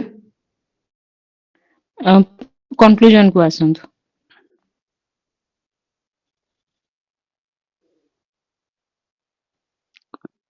ନାଇଁ ସେଇଟା ତମେ କୋଉଟା ଏଇଠି କହୁଛ କୋଉଠି ସାର୍ କନକ୍ଲୁଜନ ର ଫାର୍ଷ୍ଟ ଲାଇନ ଟା ଏଇଟା ଏଇଟା 135 କୋଟି ଦେଶବାସୀଙ୍କର ସେ ଡାଟା ଭୁଲ ଥିବ ତାଙ୍କୁ କଣ ଏଇଟା ଲେଖିଛନ୍ତି ସିଟା ତାଲଦେଶ ହବ ହଁ ଦେଶବାସୀ ସ୍ପେଲିଂ ମିଷ୍ଟେକ୍ ଦେଶବାସୀଙ୍କର 135 କୋଟି ଏକ୍ସାକ୍ଟ ଫିଗର ଦେଇଥିବେ ରଙ୍ଗ କରିଥିବେ ନାଇଁ ଠିକ ଅଛି ସ୍ପେଲିଂ ଠିକ ଅଛି ଠିକ ଅଛି ଦେଶବାସୀର ସ୍ପେଲିଂ ଡାଟା ଭୁଲ ଅଛି ଡାଟା ଭୁଲ ଅଛି କାଟିଛନ୍ତି ନା ସିଏ ଟିଚର ଜାଣିଛନ୍ତି ଯେ ଓଡ଼ିଶା 135 କୋଟି ନଥିବେ ଦେଶବାସୀ ଅଧିକ ଥିବେ କି କମ ଥିବେ ସେ ଜାଣିଛନ୍ତି ସେଥିପାଇଁ ରାଉଣ୍ଡ ପକେଇଲେ ତାଙ୍କୁ ଭଲ ଲାଗିଲାନି ତମେ ଡାଟା ଦେବ ଯେତେବେଳେ ଏସରେ ତାଙ୍କୁ ନଲେଜ ଅଛି ସେ କାଟିଦେବେ ସେଥିପାଇଁ ଡାଟା କମ ଦିଆଯାଏ ତନ୍ମିତା ମ୍ୟାମଙ୍କର କପିରେ କାହିଁକି ମୁଁ ଏସେ ଦେଇଥିଲି ସେ ଡାଟା କମ ଦିଅନ୍ତି ଚେକ୍ କରିଦେଇଥିବେ ନା ତାଙ୍କୁ ଭଲ ଲାଗିଲାନି ଇଏ ଫ୍ଲପ୍ କରିଛି ବ୍ଲଫ୍ କରିଛି କହି କାଟି ଦେଇଛନ୍ତି ରାଇଟ୍ ତାଙ୍କ ହିସାବରେ ରାଇଟ୍ ଲେଖି ହବନି କାହିଁକି ଲେଖି ହବ କିନ୍ତୁ ଏକ୍ସାକ୍ଟ ଫିଗର ଲେଖିବାକୁ ସେ କହୁଥିବେ କିନ୍ତୁ ମାର୍କ ଦିଆହେଇଛି 50 ଦିଆହେଇଥିଲେ ତାକୁ ଚିଫ୍ ସାର୍ ମୁଁ ଏକ୍ସାମିନର ବୁଝିଲି ଯେ 25% ୱାର୍ଡ ରେ ଲେଖିବା ପାଇଁ କହୁଛନ୍ତି କି କେମିତି ନାଇଁ ନାଇଁ ମାନେ ନାଇଁ ନାଇଁ ନାଇଁ ନାଇଁ ନାଇଁ 135 ନାଇଁ ନାଇଁ ନାଇଁ ନାଇଁ ନାଇଁ ଏଇଟା ମିଳିବ ଏଇଟା ଠିକ ଅଛି ହଁ ରାଜେଶ ଏଇଠି ଗୋଟେ ମୁଁ ପଏଣ୍ଟ କହୁଛି ଦେଖନ୍ତୁ ମୁଁ ଗୋଟେ ଲେଖିଲି କୃଷି ଏଇଠି ଦେଖନ୍ତୁ ଗୋଟେ ସେକେଣ୍ଡ ହଁ ଦେଖନ୍ତୁ ଯୋଉ ଲେଖା ହେଇଛି କୃଷି ଓ କୃଷକର ଉନ୍ନତି ହିଁ ଦେଶର ପ୍ରଗତି ପାଇଁ କାମ କରିବାର ସକ୍ଷମ ମିନିଂ ନାହିଁ ସକ୍ଷମ ଲେଖିଲେ କାମ ସକ୍ଷମ ହେବା କଥା କିନ୍ତୁ ସେଣ୍ଟେନ୍ସ କମ୍ପ୍ଲିଟ ହେବା କଥା ମିନିଂ ରହୁନି ୟାର ସେଣ୍ଟେନ୍ସ ମାନେ ସେଣ୍ଟେନ୍ସ ର ଯୋଗ୍ୟତା ଯୋଉ କହନ୍ତି ବାକ୍ୟର ଯୋଗ୍ୟତା ନାହିଁ ତ କାମ କରିବାରେ କୃଷି ଓ କୃଷକର ଉନ୍ନତି ହିଁ ରାଇଟ୍ କୃଷି ଓ କୃଷକ ସମାଜର ଉନ୍ନତି ହିଁ ଦେଶର ପ୍ରଗତି ପାଇଁ ଏକ ଅବିଲମ୍ବ ପରମ୍ପରା କିଛି ଗୋଟେ ପ୍ରସ୍ତାବ ହେବା କଥା ଏମିତି କିଛି ପ୍ରସ୍ତାବ କମ୍ପ୍ଲିଟ ହେବା କଥା କାମ କରିବାର ସକ୍ଷମ ଏଟା ଇନକମ୍ପ୍ଲିଟ ହେଇଗଲା ଇନକମ୍ପ୍ଲିଟ ସକ୍ଷମଟା ଏଠି ଅଟ ତ ସକ୍ଷମଟା ଅଟନ୍ତି ଲେଖିଥିଲେ ହେଇଥାନ୍ତା ତ ସକ୍ଷମଟା ଯୋଉ ଗୋଲ ବୁଲା ହେଇଛି ତାର କାରଣ ଏଟା ମାନେ ଯୋଉ ମାନେ ବାକ୍ୟଗତ ମାନେ ଯୋଉ ଏଟା ବାକ୍ୟଗତ ଅଶୁଦ୍ଧି ପାଇଁ ମେନ୍ ହେଲା ଏଟା ସେଇ ସ୍ପେଲିଂ ମିଷ୍ଟେକ୍ ପାଇଁ ପାର୍ଟ ଅଫ ସ୍ପିଚ ଟା ଭୁଲ ଅଛି ବାକ୍ୟଟା ଇନକମ୍ପ୍ଲିଟ ହେଇଛି ପାର୍ଟ ରାଇଟ୍ ଅଫ ସ୍ପିଚ ଟା ଭୁଲ ଅଛି ଏଟା ବାକ୍ୟଗତ ଅଶୁଦ୍ଧି ବିଶେଷ ପାଇଁ ଏଟା ବିଶେଷଣ ସବୁ ଦେଇଛନ୍ତି ଭୁଲ ଭାଲ ହେଇଛି ହଁ ଗୋଟେ ମିନିଟ୍ ଅଦରୱାଇଜ ଜିନିଷ ଯୋଉ ସକ୍ଷମଟା ଲେଖିଛନ୍ତି ସକ୍ଷମଟା ଠିକ ଅଛି କିନ୍ତୁ ବାକ୍ୟଗତ ଅଶୁଦ୍ଧି ପାଇଁ ଏଟା ହଁ ବାକ୍ୟଗତ ହଁ ଏଇଟା ଯୋଉ ରାଉଣ୍ଡ କହୁଛ ନା ଏଇଟା ଯୋଉ ଶୁଭଶ୍ରୀ କହୁଥିଲେ ଏଇ ପାର୍ଟରେ ତ ମେ ବି ଡାଟା ତାଙ୍କୁ ଠିକ ଲାଗିଲାନି ମେ ବି ଦେଶବାସୀ ବି ତାଙ୍କୁ ଭଲ ଲାଗୁନଥିବ ଏଇଟା ଦେଶଟା ତାଲ ବିଷ ଭଳିଆ ଲାଗୁଛି କି ଏଇଟା ଗ ଭଳିଆ ଲାଗୁନି କି ଏଟା ଖ ଭଳିଆ ଲାଗୁଛି ଖ ଭଳିଆ ଲାଗୁଛି ନା ହଁ ସାର୍ ଖ ତା ତଳକୁ ଗୋଟେ ଦେଖନ୍ତୁ ଏହା ସହିତ ଆମକୁ ଚିର ସବୁଜ ବିପ୍ଳବ ସବୁଜ ବିପ୍ଳବ ଥିଲା ଚିର ଶୁଣ ସବୁଜ ନା ଦେଖ ବିପ୍ଳବ ସେ ସେଣ୍ଟେନ୍ସ ଟା ପଢିବ ସେଥିପାଇଁ ନା ତମେ ପ୍ରପର ସେଣ୍ଟେନ୍ସ ଏହା ସହିତ ଆମକୁ ଚିର ସବୁଜ ବିପ୍ଳବ ଉପରେ ଗୁରୁତ୍ୱ ଦେବା ଆବଶ୍ୟକ ନାହିଁ ଏହା ସହିତ ଆମକୁ ସବୁଜ ବିପ୍ଳବ ଉପରେ ଗୁରୁତ୍ୱ ଦେବା କଥା ଚିର ସବୁଜ ନାହିଁ ନା କିଛି ଓଡିଆରେ ମିନିଂ ରାଇଟ୍ ସେଥିପାଇଁ ସେ ଯୋଉ 5 ମାର୍କ ଲାଷ୍ଟକୁ କାଟିଦେଲେ সেটা যদি ତମର କମ୍ପଲସରି ଆସିଯାଇଥାନ୍ତା 125 35 ଯଦି ପାଇଛ ତମେ ଭଲ ଗୋଟେ ମାର୍କ ଦିଆଯାଇଛି ଚିଫ୍ ଏକ୍ସାମିନର ପାଖକୁ ଗଲେ ସେ ରାଉଣ୍ଡ ଯାକ ଦେଖିଥାନ୍ତା ଦରକାର ପଡ଼ିଲେ ତାକୁ 122 କରିଦେବ ଆଉ ଭାବିବନି ସେ ତାକୁ ଯାହା ଇଚ୍ଛା ଲାଗିଲା ନା କାରଣ ଏ ପେପରରେ ଏଇଟା ଅବଜେକ୍ଟିଭ ପେପର ନୁହଁ ମନ ଇଚ୍ଛା କାଟିବେ ସେଠି ସେଥିପାଇଁ ଏଇ ଯୋଉ 10 ମାର୍କ ମାଇନସ୍ ହବ 100ଟା ପୋଷ୍ଟ ଆଗକୁ ଯିବେ ଜଣେ ପିଲା 10 ମାର୍କ ତ 100 ଜଣ ରହୁଛନ୍ତି ସେଥିପାଇଁ ଏ ସବୁ ଜିନିଷ ଦେଖ ଏଇଟା ଏଇଟା ଏଇଟା ଠିକ ଦେଶଟା ଖଟା ଗ ଭଳିଆ ଖ ଭଳିଆ ଲାଗୁଛି ସକ୍ଷମ ବାକ୍ୟର ଶୁଦ୍ଧତା ନାହିଁ ରାଇଟ୍ କୃଷିଟା ଗାର କାହିଁକି ପଡ଼ିଛନ୍ତି ଡବଲ ଗାର ପକେଇଛନ୍ତି କାହିଁକି ଏଇଟା ଏଇଟା କଣ ଏଇଟା କ୍ରୁଟା କଟା ର ଫଳା ରହିବା କୃଷି ରାଇଟ୍ ଏ ଛଅଟା କିଛି ଜଣା ପଡୁନି ଖାଲି ଏମିତି ହେଇକି ଅଛି ରାଇଟ୍ ଏ ଶଟା ଏଇଟା କଣ ମଧୁନା ଶୋଳା ଲାଗୁଛି କି ଏଇଟା ଖ ନା ଗ ଭଳିଆ ଲାଗୁନି ରାଇଟ୍ ତାଙ୍କୁ ସେ ଗାର ପଡିଲା ତମକୁ ଲାଗୁ ଠିକ ଲାଗୁନା ତମେ ନିଜେ ଭାବିଲେ କେମିତି ହବ ସିଏ ତାଙ୍କ ରେଡି ଅଛନ୍ତି ସେମାନେ କାଟିବା ପାଇଁ ମୁଁ କହିବାର ମିନିଂ ହେଲା ଯେ be care of this things right it will make you ରେସ୍ରେ ରଖିବ ରେସ୍ରେ କାଟିଦେବ ତମେ କହିବ ସାର୍ ମୁଁ ତ କେବେ କଟିନି ଦୁଇଥର ଖଣ୍ଡେ ଲେଖିଲେଣି ଦେନ୍ ଇଟ୍ସ ଓକେ ନିହାରିକା ବି ଲେଖିଛନ୍ତି 3 ଥର ମେନ୍ସ ତାଙ୍କୁ କାହିଁକି 35 ମାର୍କ ଦେଲେ କିଛି 33 ମାର୍କ 35 ନା 33 ମାର୍କ ରିଜନ କିଛି ନାହିଁ ସାର୍ ପେପର ସେ ଯୋଉ ମଗେଇ ଦେଲେ କୃଷି ଲାଇନରେ ବି ସାର୍ ସେ ଯୋଉ କୃଷିର ଯୋଉ ଲାଇନରେ ସେଠି ପତ୍ରିକାର ସ୍ପେଲିଂ ଭୁଲ ଅଛି ସେଠି କିନ୍ତୁ ଗାର ପକେଇଲେନି କିନ୍ତୁ କୃଷି ସେଠି ସବୁ ସେମିତି କିଛି ବିଶେଷ ଭୁଲ ନାହିଁ ସବୁ କଣ ଭୁଲ ଦେଖିବେ ବୋଲି କଣ ମାନେ ଯାହା ଆଖିରେ ପଡିଲା ପରା ତମକୁ ଦେଖାଗଲା ତାଙ୍କୁ ଦେଖାଗଲାନି ପରା ସେ ତାଙ୍କ ରେଡି ଅଛନ୍ତି ତମେ କହିଲେ କେମିତି ହବ ଏଠି ଦେଖୁନ ଏମ୍ କୃଷି ଆପ୍ ଏଇଟା କଣ ପାଇଁ ଗାର ଏମ୍ କୃଷି ଆପ୍ ଏ କଟା ବୋଧେ ତାଙ୍କୁ ଲାଗୁନି କି କଣ ତାଙ୍କୁ ଲାଗୁଛି ବେସରକାରୀ କେତେକ ବେସରକାରୀ ସଂସ୍ଥା ବେସରକାରୀଟା ତାକୁ ଜଣା ପଡୁନି ରାଇଟ୍ ଏଇଟା କାରିଟା ଦୀର୍ଘ ଏଇଟା ହସେଇ ବେଳେ ସ୍ପିଡରେ ତ ସେମିତି ହବ ନା এই ମିଷ୍ଟେକ୍ ପାଇଁ ରେଡି ଅଛନ୍ତି ସେମାନେ ସେତେବେଳେ ଦଉଥିଲେ ମୁଁ କହିବା କଥା ନାହିଁ ଯେ ତମର ଇସ୍ୟୁସ୍ ହବ ଗୋଟେ କଥା ମୁଁ ତମକୁ କହୁଛି ଯେ ଇସ୍ୟୁ ହବ ହିଁ ନାହିଁ କାହିଁକି ନା ଆଜିର ଟାଇମରେ 67 ମାର୍କ ଆଣିବାର ଅଛି ରାଇଟ୍ ତମ ଗ୍ରାମାରକୁ ଷ୍ଟ୍ରଙ୍ଗ କରିକି ଗଲେ ବି କରିଦେଇ ପାରିବ ଫାଷ୍ଟ କଥା ରାଇଟ୍ ତ ସେଥିପାଇଁ ଏସବୁ ଜିନିଷ କହିବାର ମିନିଂ ହେଲା ଯେ ତମକୁ ଗୋଟେ ପେପର ସେଭ୍ କରାଇବ ଏସେ ସେଥିପାଇଁ ମୁଁ ସବୁବେଳେ ଇନସିଷ୍ଟ କରୁଥିଲି କହୁଥିଲି ଏଗେନ୍ ଯେତେବେଳେ କିଛି ଭଲ ମନ୍ଦ ହବ ଏଗେନ୍ ମୁଁ ଏ ଗୋଟେ ଜିନିଷ କହିବି ଯେ ଏସେ କାହିଁକି ଲେଖୁନଥିଲ ମୁଁ ରେଡି ଥିଲି ତମକୁ ହେଲ୍ପ କରିବା ପାଇଁ ସେଥିପାଇଁ ମୁଁ ଏଇଥିପାଇଁ ଇନସିଷ୍ଟ କରେ ଏନିୱେ ସୋ ଏ ଉପରେ କାମ କଲେ ତମକୁ ହିଁ ବେନିଫିଟ୍ ଏ ଉପରେ ତ ସଫଳ ବୀମା ଯୋଜନା ଏଇଟା ବି ଗାର ପଡିଛି ନା କୋଉଠି ନା ବେସରକାରୀ ଗଲା ଆଉ କୋଉଠି ଗାର ପଡିଛି କୃଷିର ବୀମା ସମ୍ଭାବନାଟା ଦେଖ ଜଣା ପଡୁନି ତାଙ୍କୁ ଯେହେତୁ 9ଟାକୁ କାଟାକାଟି କରିଛନ୍ତି ଜଣା ପଡୁନି ଦୂରଟା ଦେଖ ବ ଫଳା ହେଇଗଲା ଏଇଟା ଏମିତି ବ ଫଳା ହେଇଗଲା ଦୂର ହୋଇଯିବ ଦଟା ଏମିତି ହବା କଥା ଯେହେତୁ ପ୍ରାକ୍ଟିସ ନଥାଏ ନା ଏସବୁ ଭୁଲ ହୁଏ ସ୍ୱଳ୍ପ ମୂଲ୍ୟରେ ଗାର ଧାର ଧାର ଗାର ପଡିବ ଏଠି ଜୈବିକ କୃଷି ସେଥିପାଇଁ ଗୋଟେ ଜିନିଷ ହେଲା ଯେ ତମକୁ ଏଇସବୁରେ କାମ କରିବାକୁ ପଡେ ରାଇଟ୍ ସୋ ଗୋଟେ କମନ କଥା କହିବି ଏଇଠି ଗୋଟେ ପ୍ୟାଟର୍ନକୁ ଅବଜର୍ଭ କଲେ ପ୍ୟାଟର୍ନ କଣ କହୁଛି so this is one kind of elimination process right ଯୋଉଠି ତମକୁ କଣ କରାହବ ସେମାନେ ready to eliminate you first କଥା ତମଙ୍କ ପାଖରେ ନଲେଜ ଥାଉ ନଥାଉ ବଟ୍ ତମ ଆଡୁ କିଛି ମିଷ୍ଟେକ୍ ରଖିବାନି ସପୋଜ ତମେ କପି ଆରଟିଆଇରେ ମଗେଇବ if you want you can fight for your battles ତମେ ହାଇକୋର୍ଟ ଯିବ ଲଢିଲେ ବି ତମେ ଜବ୍ ପାଇବାର ଯୋଗ୍ୟ ଅଛ ପାଇକି ନେଇକି ଯିବ ମତଲବ ଯେହେତୁ ଏତେ ହଚପଚ ହେବାର ନାହିଁ silly mistake it will make you ଯେହେତୁ ତମେ କହିବ ମୁଁ 3 ଥର କି 2 ଥର ଲେଖିଛି ମୁଁ କେବେ ଫେଲ୍ ହେଇନି ଇଟ୍ସ ଭେରି କମନ ସେନ୍ସ କି ସେମାନେ କାଟିବା ପାଇଁ ରେଡି ଅଛନ୍ତି ତମେ ବି ରେଡି ହେଇଥାଅ ମୋ ପାଖରେ ବର୍ଣ୍ଣିଂ ଏକ୍ସାମ୍ପଲ ବହୁତ ଗୁଡାଏ ଅଛନ୍ତି ନିହାରିକା ନୁହାନ୍ତି ଦେବବ୍ରତ ସାରଙ୍କର ଫିଆନ୍ସିସ୍ଙ୍କ କଥା ନେବି ଆୟୁଷୀ ମ୍ୟାମଙ୍କ କଥା ନେବି ସେମାନେ ବହୁତ ଥର ତାଙ୍କ ଫିଆନ୍ସି ଅଟକି ଗଲେ ସିଏ ତ ଟପ୍ 5 ର କ୍ୟାଣ୍ଡିଡେଟ୍ ମୁଁ ସବୁବେଳେ ଭାବେ ରାଇଟ୍ 2 ଥର 3 ଥର ଇଣ୍ଟରଭ୍ୟୁ ତମମାନଙ୍କ ଭିତରୁ ବହୁତ ଜଣ ଇଣ୍ଟରଭ୍ୟୁ ବି ପ୍ରିପେୟାର କରିନାହାନ୍ତି ଆଉ ବହୁତ ଜଣ କରିବି ଥିବେ ରିଜନ ଏଇଥିପାଇଁ ଯେ ମୁଁ କଟା ବି ଯାଇଛି ସାର୍ ଜାଣିଛି ଓଏସ୍ ଅଛନ୍ତି ସେ ତାଙ୍କୁ ଲାଙ୍ଗୁଏଜ ଉପରେ ଜାଣି ଶୁଣି କାଟି ଦେଇଛନ୍ତି ଏଇ 19-20 ବ୍ୟାଚ୍ ବହୁତ କାଟିଛନ୍ତି ବହୁତ ପିଲାଙ୍କୁ କଟା ହେଇଛି ଏମିତି କଟା ହେଇଛି ସେମାନେ ମୁଁ ଡରେଇବାର କିଛି ରିଜନ ନାହିଁ ତମେ କହିବ ମୁଁ ଆଗରୁ ରେଡି ଥିଲି ଏବେ ହଉନି ପିଲା ସେଥିପାଇଁ ମାସେ 2 ମାସ କିଛି ପଢନ୍ତି ନ ପଢନ୍ତି ଲାଙ୍ଗୁଏଜ ପେପର ପଢନ୍ତି ଜିଏସ୍ ତ ଲେଖିଦେବା ଅପସନାଲ ତ ଲେଖିଦେବା କିନ୍ତୁ ଖାତା ଚେକ୍ ହିଁ ହବନି କରିବା କଣ ଆର ବର୍ଷ କାହିଁକି ଏ ନୂଆ ପ୍ୟାଟର୍ନ ଭିତରେ ନିହାରିକାଙ୍କର ଅଟକି ଦେଇଛନ୍ତି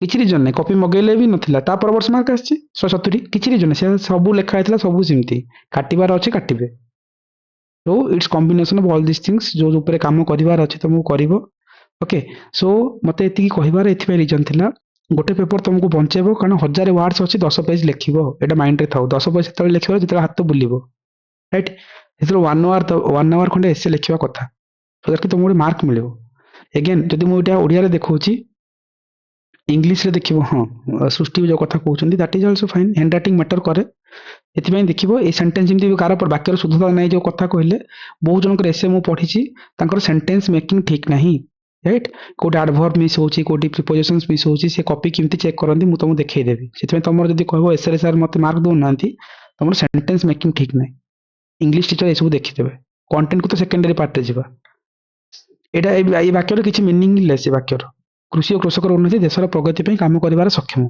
आर मीनिंग कोन अछि वाक्य नाही मतलब जो कहबा बोले आपण मन भितर जो माने भी इंग्लिश ऐसे लिखुचंती बहुत जनकर सेंटेंस रे ग्रामर मिस्टेक होची स्पेलिंग मिस्टेक होची तमे कर्सिव राइटिंग करू छ आईटा वाई भलिया लागे बोले राउंड पडिबो से मानकर मु विष्णुप्रिया मैम ना जे कॉपी से ऑफिस रू मगेथिले तांकर एसे रे मार्क आसु नथला गोटे दिन एनालिसिस करथिलु तापर तुम जते जणा पड़ी गला देखो 8 लिखा हला से आल्सो व्हाट नॉट जो मल्टीपल लागे से एग्जाम में विरोध पाई जाए जेनेरिक सेंटेंस रे से वर्ष से जितने आइडेंटिफाई करा गला से वर्ष से नेक नेकी होले राइट एंड आपण मन भीतर बहुत जन को एसे से जिंस आज भी होची मु ए स्पेलिंग मिस्टेक स्टिल इग्नोर करछि बहुत ट्राई करछि हाइलाइट करिया को स्पेलिंग इंति मिस्टेक करछि तुमको लागु सर मु ठीक लगी जे आपन लागु जिम कोल मते कहले कोन हो एग्जाम रे को सिंत लागु छ ना सेकंड कथा जे एटा गोटे फास्ट सेकंड हला जे अगेन इंग्लिश ओडिया मीडियम पिलांको इंग्लिश रे मतलब जो एडवर्ब प्रीपोजिशंस कि तमरो टेंस ए सब खराब रहउछि सेट पे तमे एसे रे भलो मार्क आनी परिबोनी जो मान से ऊपर काम करिया को पड़िबो ओडिया मीडियम पिलांकर कोन हुए ओडिया से भल लिखिबे इंग्लिश टा प्रॉब्लम हो जाए हेतल को कंपलसरी पेपर सेट पे एसे रे मार्क उठेनी आ इंग्लिश मीडियम पिलांकर नॉर्मल भलो एसे लिखिबे कांको पाखरे से सेंटेंस मेकिंग ठीक अछि राइट सो एथि कहबार गोटे मीनिंग गला जे सेंटेंस मेकिंग ऊपर काम करिवार अछि फास्ट कथा एसएम जिंस इंग्लिश एस रे भी अछि एस रे तो ऑफिस रे हम देखेबी इंग्लिश तापर डिस्कशन करिवा so let's begin to the topic सेतमे आपण माने पीआईक्यूज को पढ़िथिबे बा ग्रामर जो सेक्शन रो ओपीएससी पचारुछि राइट तुम तो बीके पब्लिकेशंस को पढुथबो कि तुम जो बुक्स रखिछ जति ग्रामर से सब जो थाए ना अर्थ लेख वाक्य परिणत कर राइट ए सब ऊपर मो लास्ट टाइम भी गोटे कंपाइलेशंस करथिली मो ग्रुप मु देई देबी पढ़ी भी न तुलसी दुपत्र बास वाक्य केमती करबा everything I have a compilations तुम ऑलरेडी पढ़िथबो तुम मान पाखरे भी थिबो वेल एंड गुड प्रैक्टिस में ठीक अछि एते तुम सॉलिड स्कोर आनी परिबो ए सब जिंस बीके पब्लिकेशन बा तुमर रेनबो पब्लिकेशन जो बुक्स आछि सेटा पढ़ी जिवो सब जगह से भीतर थाए इंग्लिश रे न थाए एतमे English grammar is very difficult बहुत जन को इंग्लिश ग्रामर क्वेश्चंस कोठा आसे किंतु फेम हो जाना नै बहुत एलिमिनेट करंती सो ए पार्ट को तुम काम करिवो पढ़ी परिवो सो आज गोटे कथा मते कहिबार थिला ए जो एसे प्रॉब्लम कोन हुए ए एसे 2023 को जाउछ ओके काहे कि बेसी पुराना जो है 22 23 को जीबी 23 रे गोटे क्वेश्चन जहा भी गोटे एसे लिखियो कहउछंती परिवेश संरक्षण दैट इज द एनवायरमेंटल एसे तुम इंग्लिश में रेडी हेक अछो जलवायु परिवर्तन ए ऊपर तुम रेडी हेक ग्लोबल वार्मिंग ऊपर में एसे प्रैक्टिस करछन प्रॉब्लम कोन हो से इंग्लिश रो जिंस को ओडिया रे लिखला बेलको से संरक्षण रे रोटा भूल होतो ओडिया मीनिंग जणा पड़िबोनी ग्लोबल वार्मिंग रो ओडिया मीनिंग कोन विश्व तापन ये तो भूल ना तापन हबनी सो मतलब कहबार मीनिंग हला जे विश्व तापमात्रा एमति किछ भाबिया पड़िबो ग्लोबल वार्मिंग मीनिंग तुम जानिथिबो जिंस तुम कहबो एसिड रेन कोन हे परिबो अम्ल वृष्टि अम्ल वृष्टि परफेक्ट सो सिमिली जुडी मन पड़ी गला ठीक अछि देन हमर हला ग्रीन हाउस इफेक्ट सबुज गृह प्रभाव गुड सबुज गृह प्रभाव देखो ओडिया मीडियम मछ कहि परछ इंग्लिश मीडियम पिलांग पॉइंट की डिफिकल्ट हो जिंस संगे संगे ट्रांसलेट करि परिबेनी बुझि परछ कहबार मीनिंग कोठी रहे राइट सो सेतबेले कोन करू सेटा विश्व तापन ही हबो ठीक अछि सेटा विश्व तापन विश्व तापायन सेपे कहल ना तापन तापायन बा विश्व तापमात्रा नियंत्रण किछि न मन पड़ले मतलब नियंत्रण आडू जीवनी ग्लोबल वार्मिंग विश्व जलवायु उत्तप्तिकरण हबनी एटा विश्व तापन ही हो सर जो हमर ग्लोबल वार्मिंग तापन ना तापायन सोनाली ने तापन एटा ही हो तापायन तापन, बोली सर। विश्व तापन ओके ठीक अछि तापन जदी ठीक अछि मन पडुछि जे मु कहू जे एबे सिना भाबुजो किंतु रियल एग्जाम प्रेशर रे मन पडिबो कि गुडा जिंस जदी मु तुमको कहबी हम टॉपिक इंग्लिश से जानिछो किंतु ओडिया रे ताको मन पके परने लिखला बेलको मन इंग्लिश ही आस्तु माइंड राइट तो प्रॉब्लम हुए हां को राजेश गोटे सर छोटे कथा गोटे जगह में देखिथिली जने देखुथिले गोटे मॉक टेस्ट ना समथिंग गोटे कॉपी गोटे देखिथिली से गोटे माने लिखथिले माने स्पेस सेक्टर रे माने इंडिया रे जो इंडिया रो ग्रोथ था सेटा ओडिया टा पड़थिला तो तेतरे गोटे सेंटेंस लिखथिले जे चंद्रयान चंद्र पृष्ठ रे अवतरण करिया समय आसी मते ବୈଜ୍ଞାନିକ ମାନଙ୍କର ଧଡ଼କନ ବଢିଗଲା।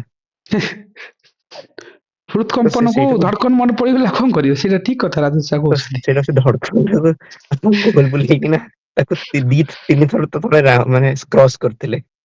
ଦେଖ ମୁଁ ଏତେ କପି ଦେଖିଛି ଓଡିଆ ଯେତେବେଳେ ଲେଖନ୍ତି ପ୍ରୋବ୍ଲେମ ହୁଏ। ମୁଁ ସେ କପି ଦେଖିଲେ ତମ ହସ ଲାଗିବ, ଏଥିରେ ଏମିତି କଣ ଲେଖୁଛନ୍ତି କିନ୍ତୁ ତମକୁ ଲାଗିବ। ସୋ ସେମିତି ଶୁଣ, ଆଉ ମନେ ପଡେନି, ପ୍ରେସର ପ୍ରାକ୍ଟିସ ନଥାଏ, କଣ ଯିବ କଣ। ଏବେ ନିଜେ ଜିଏସ୍ ପଢିବାକୁ ଅପସନାଲ ପଢିବାକୁ ସମୟ ନାହିଁ, ଏଇଟାକୁ କିଏ ପଢିବ ସାର୍, ପାସ୍ ତ ହେଇଯିବ।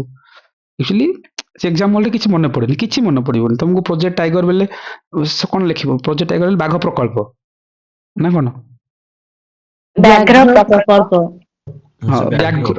ବ୍ୟାଘ୍ର ଏମିତି ବ୍ୟାଘ୍ର ବାଘ ଆଉ କିଛି ନ ପଡିଲେ ବ୍ୟାଘ୍ର ସ୍ପେଲିଂ ଜଣା ପଡୁନି କାହାକୁ। ମନେକର ତମେ ସିନା ଓଡିଆ ମିଡିୟମ କରିଦଉଛ, ଇଂଲିଶ ମିଡିୟମ ବ୍ୟାଘ୍ର, ବ୍ୟାଟା ହସ ରହିବ କି ଘ୍ରଟା କେମିତି ରହିବ, ମନେ ନ ପଡିଲେ କଣ ବାଘ ପ୍ରକଳ୍ପ ଲେଖିଦେବା, କଣ କରିବେ ସେଇଠି। ସେଥିପାଇଁ ସିମ୍ପଲ ୱାର୍ଡ ଲେଖିବ, ସିମ୍ପଲ ୱାର୍ଡରେ ଫ୍ରେମିଂ କରିବ, ଆଉ ତାକୁ ଗୋଟେ ଭଲ ଲେଖିବ। ସେଥିପାଇଁ ଆର ପ୍ରୋବ୍ଲେମ କଣ ହୁଏ, ଯେତେ ସବୁ ଏସେ ପ୍ରୋବାବୁଲ ଏସେ ରହେ, ତାକୁ ଥରେ ନା ଓଡିଆରେ ଯୋଉ ଫ୍ରେମିଂ ସେ ଫ୍ରେଜେସ୍ ସବୁ ରେଡି କରିଥାଉ। ସେ ଫ୍ରେଜେସକୁ ଯେତେବେଳେ ତମେ ପୋର୍ଟ୍ରେଟ କରିବ ପାରାଗ୍ରାଫ ଭିତରେ, ତମ ଆନ୍ସର ଗୋଟେ ଗୁଡ ଫ୍ରେମ ହେଇଯାଏ। ସୋ ଏଇଟା ଯେତେ ଛୋଟ ଛୋଟ ଗ୍ରାମାର ଲେଖିଲା ବେଳକୁ ଇସ୍ୟୁ ହବନି, ଏସେ ରେ ପ୍ରୋବ୍ଲେମ ହବ। ତମେ 10 ପେଜ ଲେଖୁଥିବ, ସବୁ ଯାକ ଇଂଲିଶ ଟର୍ମିନୋଲୋଜି ମନେ ପଡୁଥିବ, ରାଇଟ। ଆର୍ଟିଫିସିଆଲ ଇଣ୍ଟେଲିଜେନ୍ସ ର ଓଡିଆ ମିନିଂ କଣ ହବ ଯଦି ଏଆଇ ପଡିଲା ଏସେ ଏଥର? ସେ ଯଦି AI ସୂଚନା ଏବଂ ସେ ସୂଚନା ପ୍ରଯୁକ୍ତି ବିଦ୍ୟା ହଉ କି ନାଇଁ ମାନେ ନାଇଁ ଆଇଟି ହେଇଗଲା, ସେଇଟା ସୂଚନା ପ୍ରଯୁକ୍ତି ବିଜ୍ଞାନ ଆଇଟି।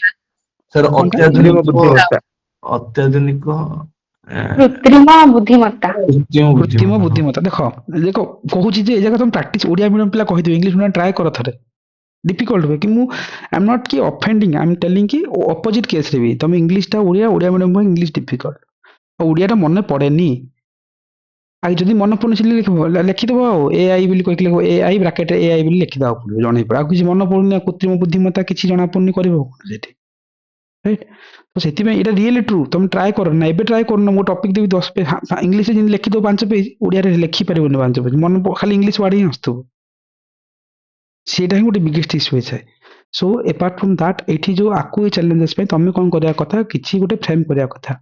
ଯେତେବେଳେ ଓଡିଆକୁ ଯିବା, ଓଡିଆ ଏସେ ଉପରେ ମୁଁ ଯେତେବେଳେ ଆଜି ଡିସ୍କସନ ପ୍ଲାନ୍ ରଖିଥିଲା, ସେଇଠି ମୁଁ ଗୋଟେ କଥା କହିବି, this is the Sipra ma'am ବନେଇଥିଲେ ରାଙ୍କ 56, ସେତେବେଳକୁ ଦେଖୁଥିଲେ ଯେ ଓଡିଆରେ କୋଉ ମସିହାରେ କୋଉ ଟାଇପର ଏସେ ପଡୁଛି, ଆପଣମାନେ ବି ବନେଇଥିବେ।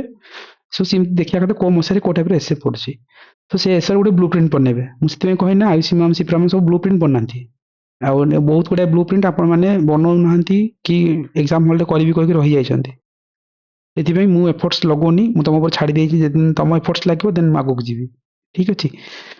ସୋ 2011 ମସିହାରେ ବି ସେମ୍ ଜିନିଷ ଥିଲା, ପାଖାପାଖି ସେମ୍ ଜିନିଷ। ଏ ଏସେର ପ୍ୟାଟର୍ନରୁ ଗୋଟେ ଜିନିଷ ଧରା ପଡୁଥିଲା ଯେ ନେକ୍ସଟ ଏସେ କଣ ହବ, ରାଇଟ। ଏତିକି 11 ରୁ 19 ପର୍ଯ୍ୟନ୍ତ ଥିଲା, 20, 21, 22, 23 ଯଦି ଦେଖିବା 4 ବର୍ଷର, ରାଇଟ। ଏଇଟା ହେଲା 3 ବର୍ଷର ଥିଲା, ଏଇଠି ହେଲା 4 ବର୍ଷର। ମୁଁ ଦେଖିବି ଇଏ 20 ବେଳକୁ ପାଖାପାଖି କଣ ପଡିଥିଲା, ଧର୍ମ, ସାମ୍ପ୍ରଦାୟିକତା ଆଉ ହେଲ୍ଥ ଉପରେ ଥିଲା, ଆଉ ହେଲା କୃଷି ଉପରେ ଥିଲା 20ରେ। 21 ବେଳକୁ ଯେତେବେଳେ ଗଲେ, ସେତେବେଳେ ପଡିଲା ଯେ ସ୍ୱାସ୍ଥ୍ୟ ଉପରେ ଆଉଥରେ ଆସିଲା, ଧର୍ମ ଉପରେ ଆସିଲା, କୃଷି ଉପରେ ଆସିଲା। 22 ବେଳକୁ ଗଲା ବେଳକୁ ସେ ପକେଇଲା ଆଉଥରେ ଧର୍ମ ଉପରେ ପଡିଲା, ଧର୍ମାନ୍ତୀକରଣ ଥିଲା, ସ୍ୱାସ୍ଥ୍ୟ ସମାଜର କଥା, ଶିଳ୍ପ କଥା ଆସିଥିଲା, ଆଉ କୃଷି କଥା ଆସିଥିଲା। ତାପରେ ଆଉଥରେ ଯେତେବେଳେ ଗଲେ ଆମେ କଣ ଏନଭାରମେଣ୍ଟାଲ ରହିଲା, ଓଡିଆ ସଂସ୍କୃତିର ମହିମା, ସଂସ୍କୃତି ଆଉ ଶିକ୍ଷା ଉପରେ ରହିଲା, ମାତୃଭାଷା ଉପରେ ରହିଲା। ପୁରୁଣା ପ୍ୟାଟର୍ନକୁ ଯଦି ଯିବା, ସେଇଠି ଆମେ ଦେଖିବାକୁ ଗଲେ ଧର୍ମ, ସ୍ୱାସ୍ଥ୍ୟ, ଓଡିଶାର କୃଷି, ଏଗେନ୍ ରାଇଟ, ଗଣତନ୍ତ୍ର, ରାଇଟ, ଶିଳ୍ପାୟନ, ପରିବେଶ, ରାଇଟ। ଗୋଟେ ମୁଡ୍ ବକ୍ସ କଲି ଶିଳ୍ପାୟନ, ପରିବେଶ। ତାପରେ ଆଉ ଟିକେ ତଳକୁ ଗଲି, ପ୍ରାକୃତିକ ବିପର୍ଯ୍ୟୟ ସେକେଣ୍ଡ କଲି, right, related to environment, right.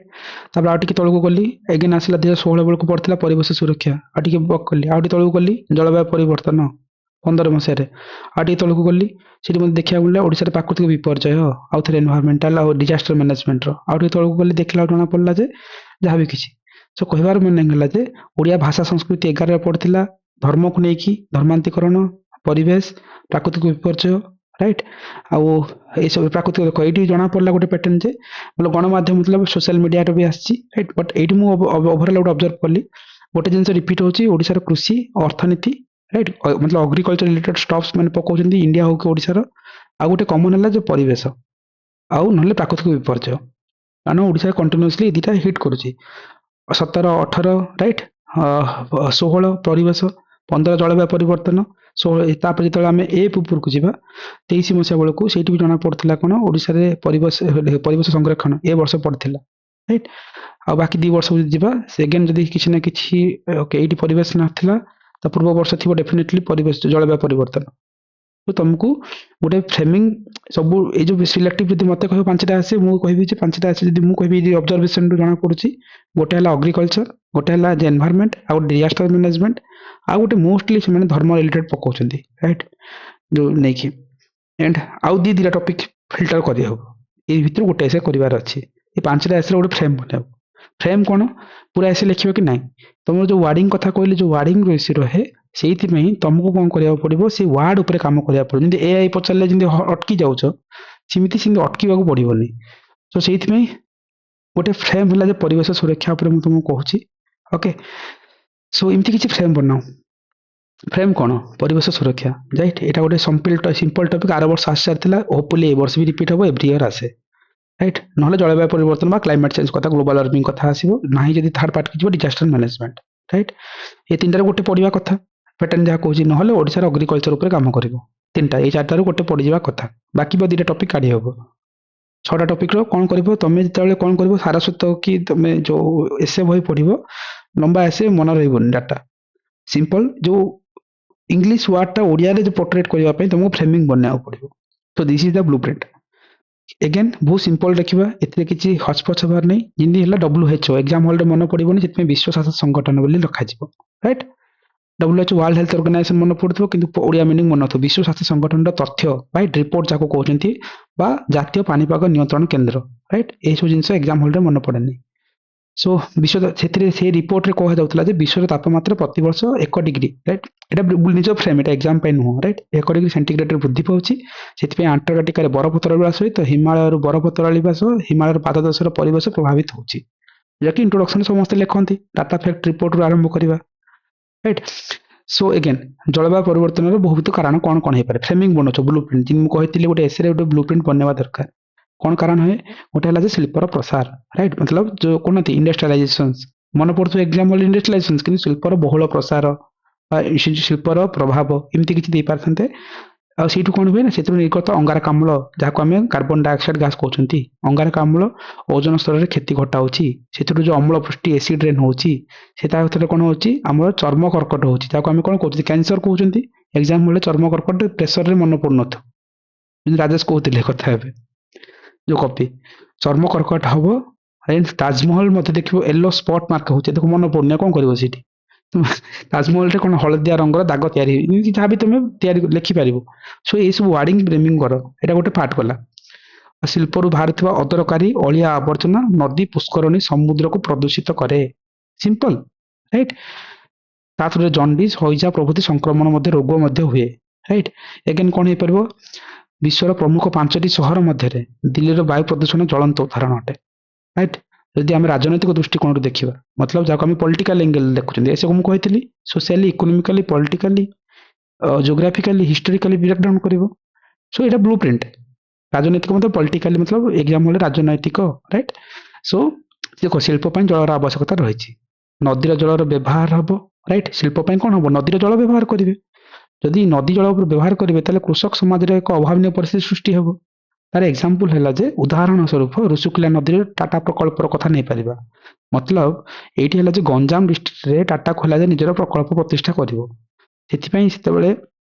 कहगला Rushikulya नदी ऋषिकुल्या जेहेतु गंजाम देकी प्रभावित करुच्ची यदि ऋषिकुल्या नदीर जल यदि टाटा व्यवहार कराए ताहले कौन हम साउथ ओडिशा जहाँ आम दक्षिण ओडिशार कृषि समाज विशेष भाव प्रभावित हो एक राजनैतिक प्रभाव पड़ता ये प्रकल्प को बहुत समय अटकई दि जाता राइट सो यहाँ राजनैतिक दृष्टिकोण देखे पारते सो ता सहित कौन देखिए मौसुमी प्रसार अनियमित अनिश्चित राइट जो आम कहते जो monsoonal irregular monsoon right irregularities of monsoon कहते यदि आम मनसूनटा इरेगुलारिटी है ओडिया मीनिंग एग्जाम हल मन पड़ोनी आम अनियमित और अनिश्चित वृष्टिपात मौसुमीर राइट सो यहाँ भल ओडिया शुद्ध ओडिया और नॉर्मल ओडिया भितर यहाँ ही फरक अनियमित अनिश्चित वर्षार मौसुमीर अनियमित अनिश्चितता रही राइट ସୋ ଏସବୁ ଜିନିଷ ପାଇଁ ଯେତେବେଳେ ସେଥିପାଇଁ କ'ଣ ହବ ଏଇ ଯୋଉ ଜଳ ଉପରେ ନିର୍ଭର କରିବାକୁ ପଡେ କିନ୍ତୁ ଜଳ ଯଦି ଶିଳ୍ପରେ ବ୍ୟବହାର ହବ ଅସୁବିଧା ହେଇଯିବ। ତାପରେ ହେଲା ବିସ୍ଥାପନ ସମସ୍ୟା ରାଇଟ୍। ଏ କୃଷି ପାଇଁ ମତଲବ ଯୋଉ ଇଣ୍ଡଷ୍ଟ୍ରିଆଲାଇଜେସନ ପାଇଁ ଆମର ଦେଖିବ କଳିଙ୍ଗ ନଗର ଯାଜପୁର ଘଟଣାକୁ ଟିକେ ଲିଙ୍କ କରିଦେଇ ପାରିବ ରାଇଟ୍। ସୋ ଏନିୱେ ତାକୁ ବିସ୍ଥାପନ କାହିଁ କହୁଛନ୍ତି ତମେ ଯୋଉ କହିଲେ ଯେ ଡିସପ୍ଲେସମେଣ୍ଟ ଆମେ ସବୁବେଳେ କ'ଣ ଡିସପ୍ଲେସମେଣ୍ଟ ହେଇଯାଏ ଯୋଉ କହୁଛନ୍ତି ଓଡ଼ିଆରେ କ'ଣ କରିବା ତାକୁ ବିସ୍ଥାପନ କହୁଛନ୍ତି। ସେଥିପାଇଁ ଏଇ ସବୁ ୱାର୍ଡିଂ ଉପରେ କାମ କରିବା ଦରକାର। ଦେଖ এই ଯୋଉ ଇଣ୍ଡଷ୍ଟ୍ରିଆଲାଇଜେସନ ଯୋଉ ଚାଲିଛି ଇଣ୍ଡଷ୍ଟ୍ରିଆଲାଇଜେସନ ଯୋଗୁଁ କ'ଣ ହୁଏ ଆମେ କହୁଛନ୍ତି ଯେ ସଏଲ ଇରୋଜନ ହେଇଯାଏ ମୃତ୍ତିକା କ୍ଷୟ ହୁଏ ମାଟିର ଉର୍ବରତା ମଧ୍ୟ ହ୍ରାସ ପାଏ ରାଇଟ୍। ତା ସହିତ ଦେଖିବ ପରମାଣୁ ବୋମାର ପରୀକ୍ଷଣ ହଉଛି ରାଇଟ୍। ଆମେ ଯୋଉ କହିପାରିବା ଯେ କ'ଣ ସ୍ମାଇଲିଂ ବୁଦ୍ଧା ଯୋଉ ହେଇଥିଲା କେବେ ହେଇଥିଲା 1974 74 ୟେସ୍ 1974 କୋଉଠି ରାଜସ୍ଥାନର ପୋଖରାନରେ ହେଇଥିଲା ଅଟଳ ବିହାରୀ ବାଜପେୟୀ ରାଇଟ୍ ସେ ଟାଇମରେ ଥିଲେ ନା କିଏ ଥିଲେ ଇନ୍ଦିରା ଗାନ୍ଧୀ। ଇନ୍ଦିରା ଗାନ୍ଧୀ ସରି ଇନ୍ଦିରା ଗାନ୍ଧୀଙ୍କ ଟାଇମରେ ହେଇଥିଲା କୋ ରିଭଲ୍ୟୁସନ ଚାଲିଥିଲା ସେତେବେଳେ ମନେ ଅଛି କହିଥିଲି ସବୁବେଳେ କୋ 5 ଇୟର୍ସ ପ୍ଲାନର ରିଭଲ୍ୟୁସନ ଚାଲିଥିଲା କୋ 5 ଇୟର୍ସ ପ୍ଲାନ ଚାଲିଥିଲା ରିଭଲ୍ୟୁସନ ତ ନାହିଁ 5 years plan fourth 5 years plan ମନେ ଅଛି 5 ଇୟର୍ସ ପ୍ଲାନ ଏସବୁ ଜିନିଷ ମୁଁ କହୁନଥିଲି ମନେ ଅଛି ଲାଇକ୍ ସ୍ମାଇଲିଂ ବୁଦ୍ଧା କେବେ ଇଣ୍ଟ୍ରୋଡ୍ୟୁସ ହେଇଥିଲା ନା ମନେ ପଡୁନି ଆଉ କିଛି ଏନିୱେ ପ୍ରିଲିମରେ ଦେଖିବା ସେ ସବୁ ଛାଡ଼ି ଦିଅ। ଦେଖିବ ତା ସହିତ ଦେଖିବ ବିଶାଖାପାଟଣାରେ ଯୋଉ କଳକାରଖାନାର ପ୍ରଦୂଷଣ ଗୋଟେ ଏକ୍ସାମ୍ପଲ ଦେଇପାରିବା ବିଶାଖାପାଟଣାରେ ଯୋଉ କଳକାରଖାନା ରାଇଟ୍। ଆମେ ଯେତେବେଳେ ଆମକୁ ଇଣ୍ଡଷ୍ଟ୍ରିଆଲାଇଜେସନ ଇଣ୍ଡଷ୍ଟ୍ରି ମନେ ପଡୁଥିବ କଳକାରଖାନା ଏଇ ଜିନିଷ ଜାଗା ଟିକେ ଏକ୍ସାମ ହଲରେ ମନେ ପଡୁନି। ସେଥିରେ ଯୋଉ ବିସ୍ଫୋରଣ ହେଇଥିଲା ମତଲବ ଯୋଉ ଆମେ କହିଥିଲା ଯେ ଦେଖିବ ନଥିଲେ ଯୋଉ ମିକ୍ ଆମେ କହିପାରିବା କ'ଣ ହେଇଥିଲା ଯୋଉ MIC କୋଉ ଗ୍ୟାସ ହେଇଥିଲା କୋଉଠି Bhopal gas tragedy MIC Bhopal gas tragedy 1984 ଓଡ଼ିଆରେ କ'ଣ କହିବା ତାକୁ ଦୁର୍ଘଟଣା ଭୋପାଳ ଗ୍ୟାସ ଦୁର୍ଘଟଣା। ବାସ୍ ଭୋପାଳ ଗ୍ୟାସ ଦୁର୍ଘଟଣା ଯୋଉଠି ମିକ୍ ର ତ ଓଡ଼ିଆ ମିନିଂ ନାହିଁ ତାକୁ ମିକ୍ କୁ ଲେଖିକି ଯାହା ବି ତମେ ଯୋଉ ମିଥାଇଲ ଆଇସୋସିଆନାଇଡ୍ ବୋଲି ଲେଖିଦବ ଓଡ଼ିଆରେ MIC କହିକି ଯାହା ବି ତମେ କରିପାରିବ। ତାପରେ ଦେଖିବ ଆଗ୍ରା ପାଖରେ ଦେଖିବ ଯୋଉ ତାଜମହଲ ଯୋଉ ଅଛି ସେଇଠୁ ବାହାରୁଥିବା ଯୋଉ ମଥୁରା ତୈଳ ବିଶୋଧନାଗାର ରାଇଟ୍ ମଥୁରା ଯୋଉ ଅଏଲ ରିଫାଇନାରୀ ଯାକ କହୁଛନ୍ତି ରାଇଟ୍ ଗୋଟେ ଇଣ୍ଡଷ୍ଟ୍ରି ଅଛି ସେଥିପାଇଁ ଆଗ୍ରାର ତାଜମହଲଟା ବହୁତ ଇମ୍ପାକ୍ଟ ପଡୁଛି ୟା ପାଇଁ ସେଇଠୁ ପଲ୍ୟୁସନ ହଉଛି ନ୍ୟୁଜରେ ଆର୍ଟିକାଲଟା ଥିଲା ତାକୁ ଦେଇପାରିବ ତୈଳ ବିଶୋଧନାଗାର ରାଇଟ୍। ଆମେ ତାକୁ ଜାଣିଥିବ ଯେ ଲେଖିଥିବ ଅଏଲ ରିଫାଇନାରୀ ମନେ ପଡୁନଥିବ ଏକ୍ସାମ ହଲରେ ସେଥିପାଇଁ ଏସବୁ ଫ୍ରେମିଂ ବନାଯାଏ ଓଡ଼ିଆରେ। ଏଇଟା ଥିଲା ଇଣ୍ଡଷ୍ଟ୍ରି ଲେଭେଲରେ। ଜଙ୍ଗଲ ସମ୍ପଦର କ୍ଷୟ କଥା ଆଣିପାରିବା ରାଇଟ୍। ଯଦି ପରିବେଶ କଥା କହୁଛନ୍ତି ଗୋଟେ ଜଙ୍ଗଲ ମତଲବ ଯାହାକୁ ଆମେ କ'ଣ କହୁଛନ୍ତି ଇଂଲିଶରେ ଯଦି ଆମେ କହିବା ତାକୁ ହେଲା ଯେ ଡିଫରେଷ୍ଟେସନ ରାଇଟ୍। ଡିଫରେଷ୍ଟେସନ ବି ହଉଛି ଦେଖିବ ତା ଥରେ ଯଦି ଜଙ୍ଗଲକୁ କାଟି ଦିଆଯାଉଛି ଇଣ୍ଡଷ୍ଟ୍ରି ନାଁରେ ତାହେଲେ କ'ଣ ହବ ଅନିୟମିତ ଅନିଶ୍ଚିତ ବୃଷ୍ଟିପାତ ହବ ରାଇଟ୍। ଆଉ ମୌସୁମୀ ଆମର ଅନିୟମିତ ଅନିଶ୍ଚିତତା ରହୁଛି ମତଲବ ବର୍ଷା ଠିକ ସେ ହବ ହିଁ ନାହିଁ ସେଇଟା ହିଁ ଆମକୁ ଇମ୍ପାକ୍ଟ ପକଉଛି ନା। ତାପରେ ଦେଖିବ ବହୁତ ଜାଗାରେ ପୋଡୁ ଚାଷ କରିଦଉଛନ୍ତି ପୋଡୁ ଚାଷ ନାଁରେ କ'ଣ ହୁଏ ତମେ ଜାଣିଥିବ ଯେ ପୋଡୁ ଚାଷର ଅନ୍ୟ ନାଁ କ'ଣ ଇଂଲିଶ ନାମଟା କ'ଣ କହୁଛନ୍ତି ଆମକୁ shifting cultivation jhum cultivation shifting cultivation. ହଁ ତାର ବି ହଁ କରେକ୍ଟ ସ୍ଲାଶ ଏଣ୍ଡ ବର୍ନ କଥା କଲ୍ଟିଭେସନ କହିବା ତାକୁ ଡିଫରେଣ୍ଟ ଡିଫରେଣ୍ଟ ହଁ ଦିଟା ଲାଇନରେ ଯୋଉ ଲେଖିଲେ ଏଇ ଯୋଉ ଦିଟା ଲାଇନରେ ଯୋଉ ଲେଖିଲେ ଏଟା ପଡୁ ନାହିଁ ଏଟା ପୋଡୁ ଚାଷ ହବ ପୋ ହବ। ହଁ ଏଇଟା ଖାଲି ଫ୍ରେମିଂ ଅଛି ଠିକ ଅଛି ଆକୁ ଟିକେ ରେକ୍ଟିଫାଇ କରିବ ଏସବୁ ଜିନିଷ ଆମେ ଧ୍ୟାନ ରଖିବା ନିହାତି ଭାବେ ଦେଖିବା କରେକ୍ଟ ଏଟା ପୋଡୁ ଚାଷ ହବ ଠିକ ଅଛି। ସୋ ଏଇଟା ମୁଁ ଅଲରେଡି 2-3 ବର୍ଷ ତଳେ ଏଇଟା ଫ୍ରେମିଂ ମୁଁ ବନେଇଥିଲି ଯେତେବେଳେ ସେସନ ନଉଥିଲି ତମେ ଦେଖିଥିବ ଲାଷ୍ଟ ଟାଇମ ବି ମୁଁ ସେସନ ନେଇଥିଲି ସାରଙ୍କ ପାଖରେ ଥିଲା ନେଉଥିଲି ଜିନିଷ ସେସନରେ ଦେଖିଥିବ ଏନିୱେ। ସୋ ପୋଡୁ ଚାଷ ହେଇଥାନ୍ତା ତାପରେ ଦେଖିବ ବିରାଟ ଅଟ୍ଟାଳିକା ବା ଶିଳ୍ପର ପ୍ରତିଷ୍ଠାର ଆଳରେ ମତଲବ ଦେଖ ବିରାଟ ଅଟ୍ଟାଳିକା ମତଲବ ଏଇ ୱାର୍ଡ ମନେ ରଖିବା ଦରକାର ଭଲ ଲାଗେ ପଢିବାକୁ ଏକ୍ସାମକୁ। ବିରାଟ ଅଟ୍ଟାଳିକା ବା ଶିଳ୍ପ ପ୍ରତିଷ୍ଠା ତାକୁ ଆମେ କହୁଛନ୍ତି ଇଣ୍ଡଷ୍ଟ୍ରିଆଲାଇଜେସନ ଯୋଉ ଆମେ ୱାର୍ଡ ନେଉଛନ୍ତି ବିରାଟ ଅଟ୍ଟାଳିକା ମତଲବ କ'ଣ କହିଲ ଯୋଉ ଆମେ ବଡ ବଡ ବୃହତ ଯୋଉ କହୁଛନ୍ତି ହାଇ ଟାଇପର ବିଲ୍ଡିଂ ବନଉଛନ୍ତି ରାଇଟ୍। ତା ଥ୍ରୁରେ ବି କ'ଣ କହିଲେ Rajesh skyscrapers yes. So definitely so ଇଂଲିଶରେ ମନେ ପଡୁଥିବ ଓଡ଼ିଆ ପାଇଁ ଅଟ୍ଟାଳିକା ଶିଳ୍ପ ପ୍ରତିଷ୍ଠା ଆ ଥ୍ରୁରେ ଜଙ୍ଗଲ ସମ୍ପଦକୁ ଆମେ କ୍ଷୟ କରିବା କଥା କହୁଛନ୍ତି। ଆଉ ରାଜରାସ୍ତାର ନିର୍ମାଣ ଯୋଉ NH କୁ ଆମେ ଡେଭଲପ କରିବା ଥ୍ରୁରେ ଆମେ କ'ଣ କରୁଛନ୍ତି ଏଇ ଜଙ୍ଗଲକୁ କାଟି ନେଉଛନ୍ତି। ତା ଥ୍ରୁରେ କ'ଣ ହବ ଜଙ୍ଗଲ ସବୁ କଟିଗଲେ ଏତେ ସବୁ ରିଜନ ଯୋଗୁଁ କ'ଣ ହୁଏ ଅଙ୍ଗାରକାମ୍ଳ ବୃଦ୍ଧି ପାଉଛି ଆଉ ଯୋଉଟା କି ଆଉ ତାର ବି ଆଉ ଗୋଟେ ଦେଖିବ ଅଙ୍ଗାରକାମ୍ଳ ବୃଦ୍ଧି ପାଇବା ସହିତ ଦେଖିବ ଅଷ୍ଟ୍ରେଲିଆରେ ଗୋଟେ ହେଇଥିଲା ଫରେଷ୍ଟ ଫାୟାର ହେଇଥିଲା ଆଉ ମନେ ପଡିବନି ତାର ଏଇଟା କ'ଣ ଫରେଷ୍ଟ ଫାୟାର ଓଡ଼ିଆ ମିନିଂ କ'ଣ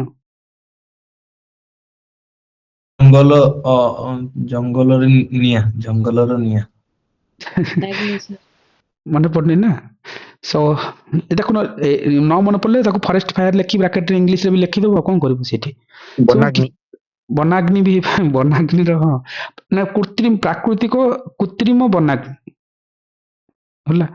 ଆଉ କ'ଣ କରିବା ସେମିତି ଗୋଟେ ଭାବିବ ଆମେ କେତେ ଆଗରେ ଅଛନ୍ତି ଆଗ ଶୁଣ ନ ମନେ ପଡିଲେ ଫରେଷ୍ଟ ଫାୟାର ଲେଖିଦବ ଶୁଣ ଏମିତି ତାପରେ ଗୋଟେ ସିମିଳି ପାୱାର ଏକ୍ସାମ୍ପଲ ଦେଇହବ ଏଥିରେ କ'ଣ ହେଲେ ଅଙ୍ଗାରକାମ୍ଳ ବୃଦ୍ଧି ପାଉଛି राइट परिवेश सेमती भी प्रदूषण होची राइट तो डायमेंशन नि भाबो राइट ब्रेक डाउन कर କହିବି ତାର ଓଡିଆଟା ଫରେଷ୍ଟ ଫାୟାର ଜଙ୍ଗଲର ବନ୍ଦାହ ତାକୁ କୁହାଯାଏ कोन ବନ୍ଦାହ बनदाह हला ना कोन ବନଦାହ ନୁହେଁ ବନ୍ଦାହ ବନ ଦନ୍ତ ତୈରାକାର अच्छा बंदाह ଇଂଲିଶ ୱାର୍ଡ ହେଇଯିବ। से बुझ भल स्मृति तो स्कूल टीचर अच्छा से जानी हाई स्कूल टीचर अच्छा से जानी आइडिया थी ठीक अच्छे मन पड़ुनि शुण एग्जाम बेले सब कौन मन पड़ो टे फांकी चलो से भितर किसी व्यस्त ना सो बी स्मार्ट से जिन प्रोब्लेम कौटी मुझे कहीदे ओके यहाँ आम कौन देखले गोटे जो जंगल संपद रक्षा कथा आस जानवाहन वृद्धि जहाँ आम कौन कहते जो भेहिकल्स आम पपुलेसन बढ़ुची जदि आम कहबा जेहेतु आमर जनसंख्यार वृद्धि होची जनसंख्यार चाहिदा मेंटेवा आम कौन कर जानवाहन क्रय कर लगी देखू से निर्गत होता अंगारकाम्ल गैस आ कार्बन मोनोक्साइड को कौन कहवा ओडिया कि नहीं तो किसी सेमती देखो यहाँ ही फसी जावा जानी कार्बन डाइऑक्साइड मन अच्छे अंगारकाम्ल यहाँ कौन कार्बन मोनोक्साइड कौन अच्छे स्मृति जना नहीं छाड़देव कार्बन मोनोक्साइड ଆରେ ସାଇନ୍ସ ର ସେମିତି କିଛି ନାହିଁ ସାଇନ୍ସ ରେ ଆମେ କହିପାରିବୁ कार्बन डाइऑक्साइड को ताले कहीं अंगारकाम्ल कहवा सर सेटा कार्बन डाइऑक्साइड टा बहुत फेमस जेमते सेति ପାଇଁ ମାନେ ଅଙ୍ଗାରକାମ୍ଳ ଆଉ जबକ୍ଷारजान ଅମ୍ଳଜାନ ଅଙ୍ଗାରକାମ୍ଳ ହିଁ ଯିବ ହଁ ଯବକ୍ଷାରଜାନ ଯୋଉଟା ମାନେ ଏନवायरमेंट ରେ ଅଛି ଆମର ଆଟମୋସ୍ଫିୟର कंपोजिशन ଶୁଣ ସେଗୁଡାଙ୍କର ଖାଲି ताहले मीनिंग कौन करेक्ट ये गोटे काम करिया आ मन पड़नी मोनोक्साइड आ लिखिया कि अंगारकाम्ल वृद्धि पाउछ लिखिदेव आ चल आ कौन करिया एग्जाम हॉल रे माने लॉजिकली तुम भाबो एग्जाम हॉल एमदी प्रेशर हुआ प्रेशर किछि हुएनी सो गुड थिंग्स राइट नहले कार्बन मोनोक्साइड भी लिखिबो बाध्य होई कि ସାଇଣ୍ଟିଫିକ ନେମ ରେ ସାରେ ଓଡିଆ ଜମା बाहरिबनी शुण ବଡ गोटे କଷ୍ଟ କରବା मु बुझिली जे गोटे लिखुछ अंगारकाम्ल आ गोटे कार्बन मोनोक्साइड नहले दिटा जाको इंग्लिश रे लिख साइंटिफिक नेम को ना कौन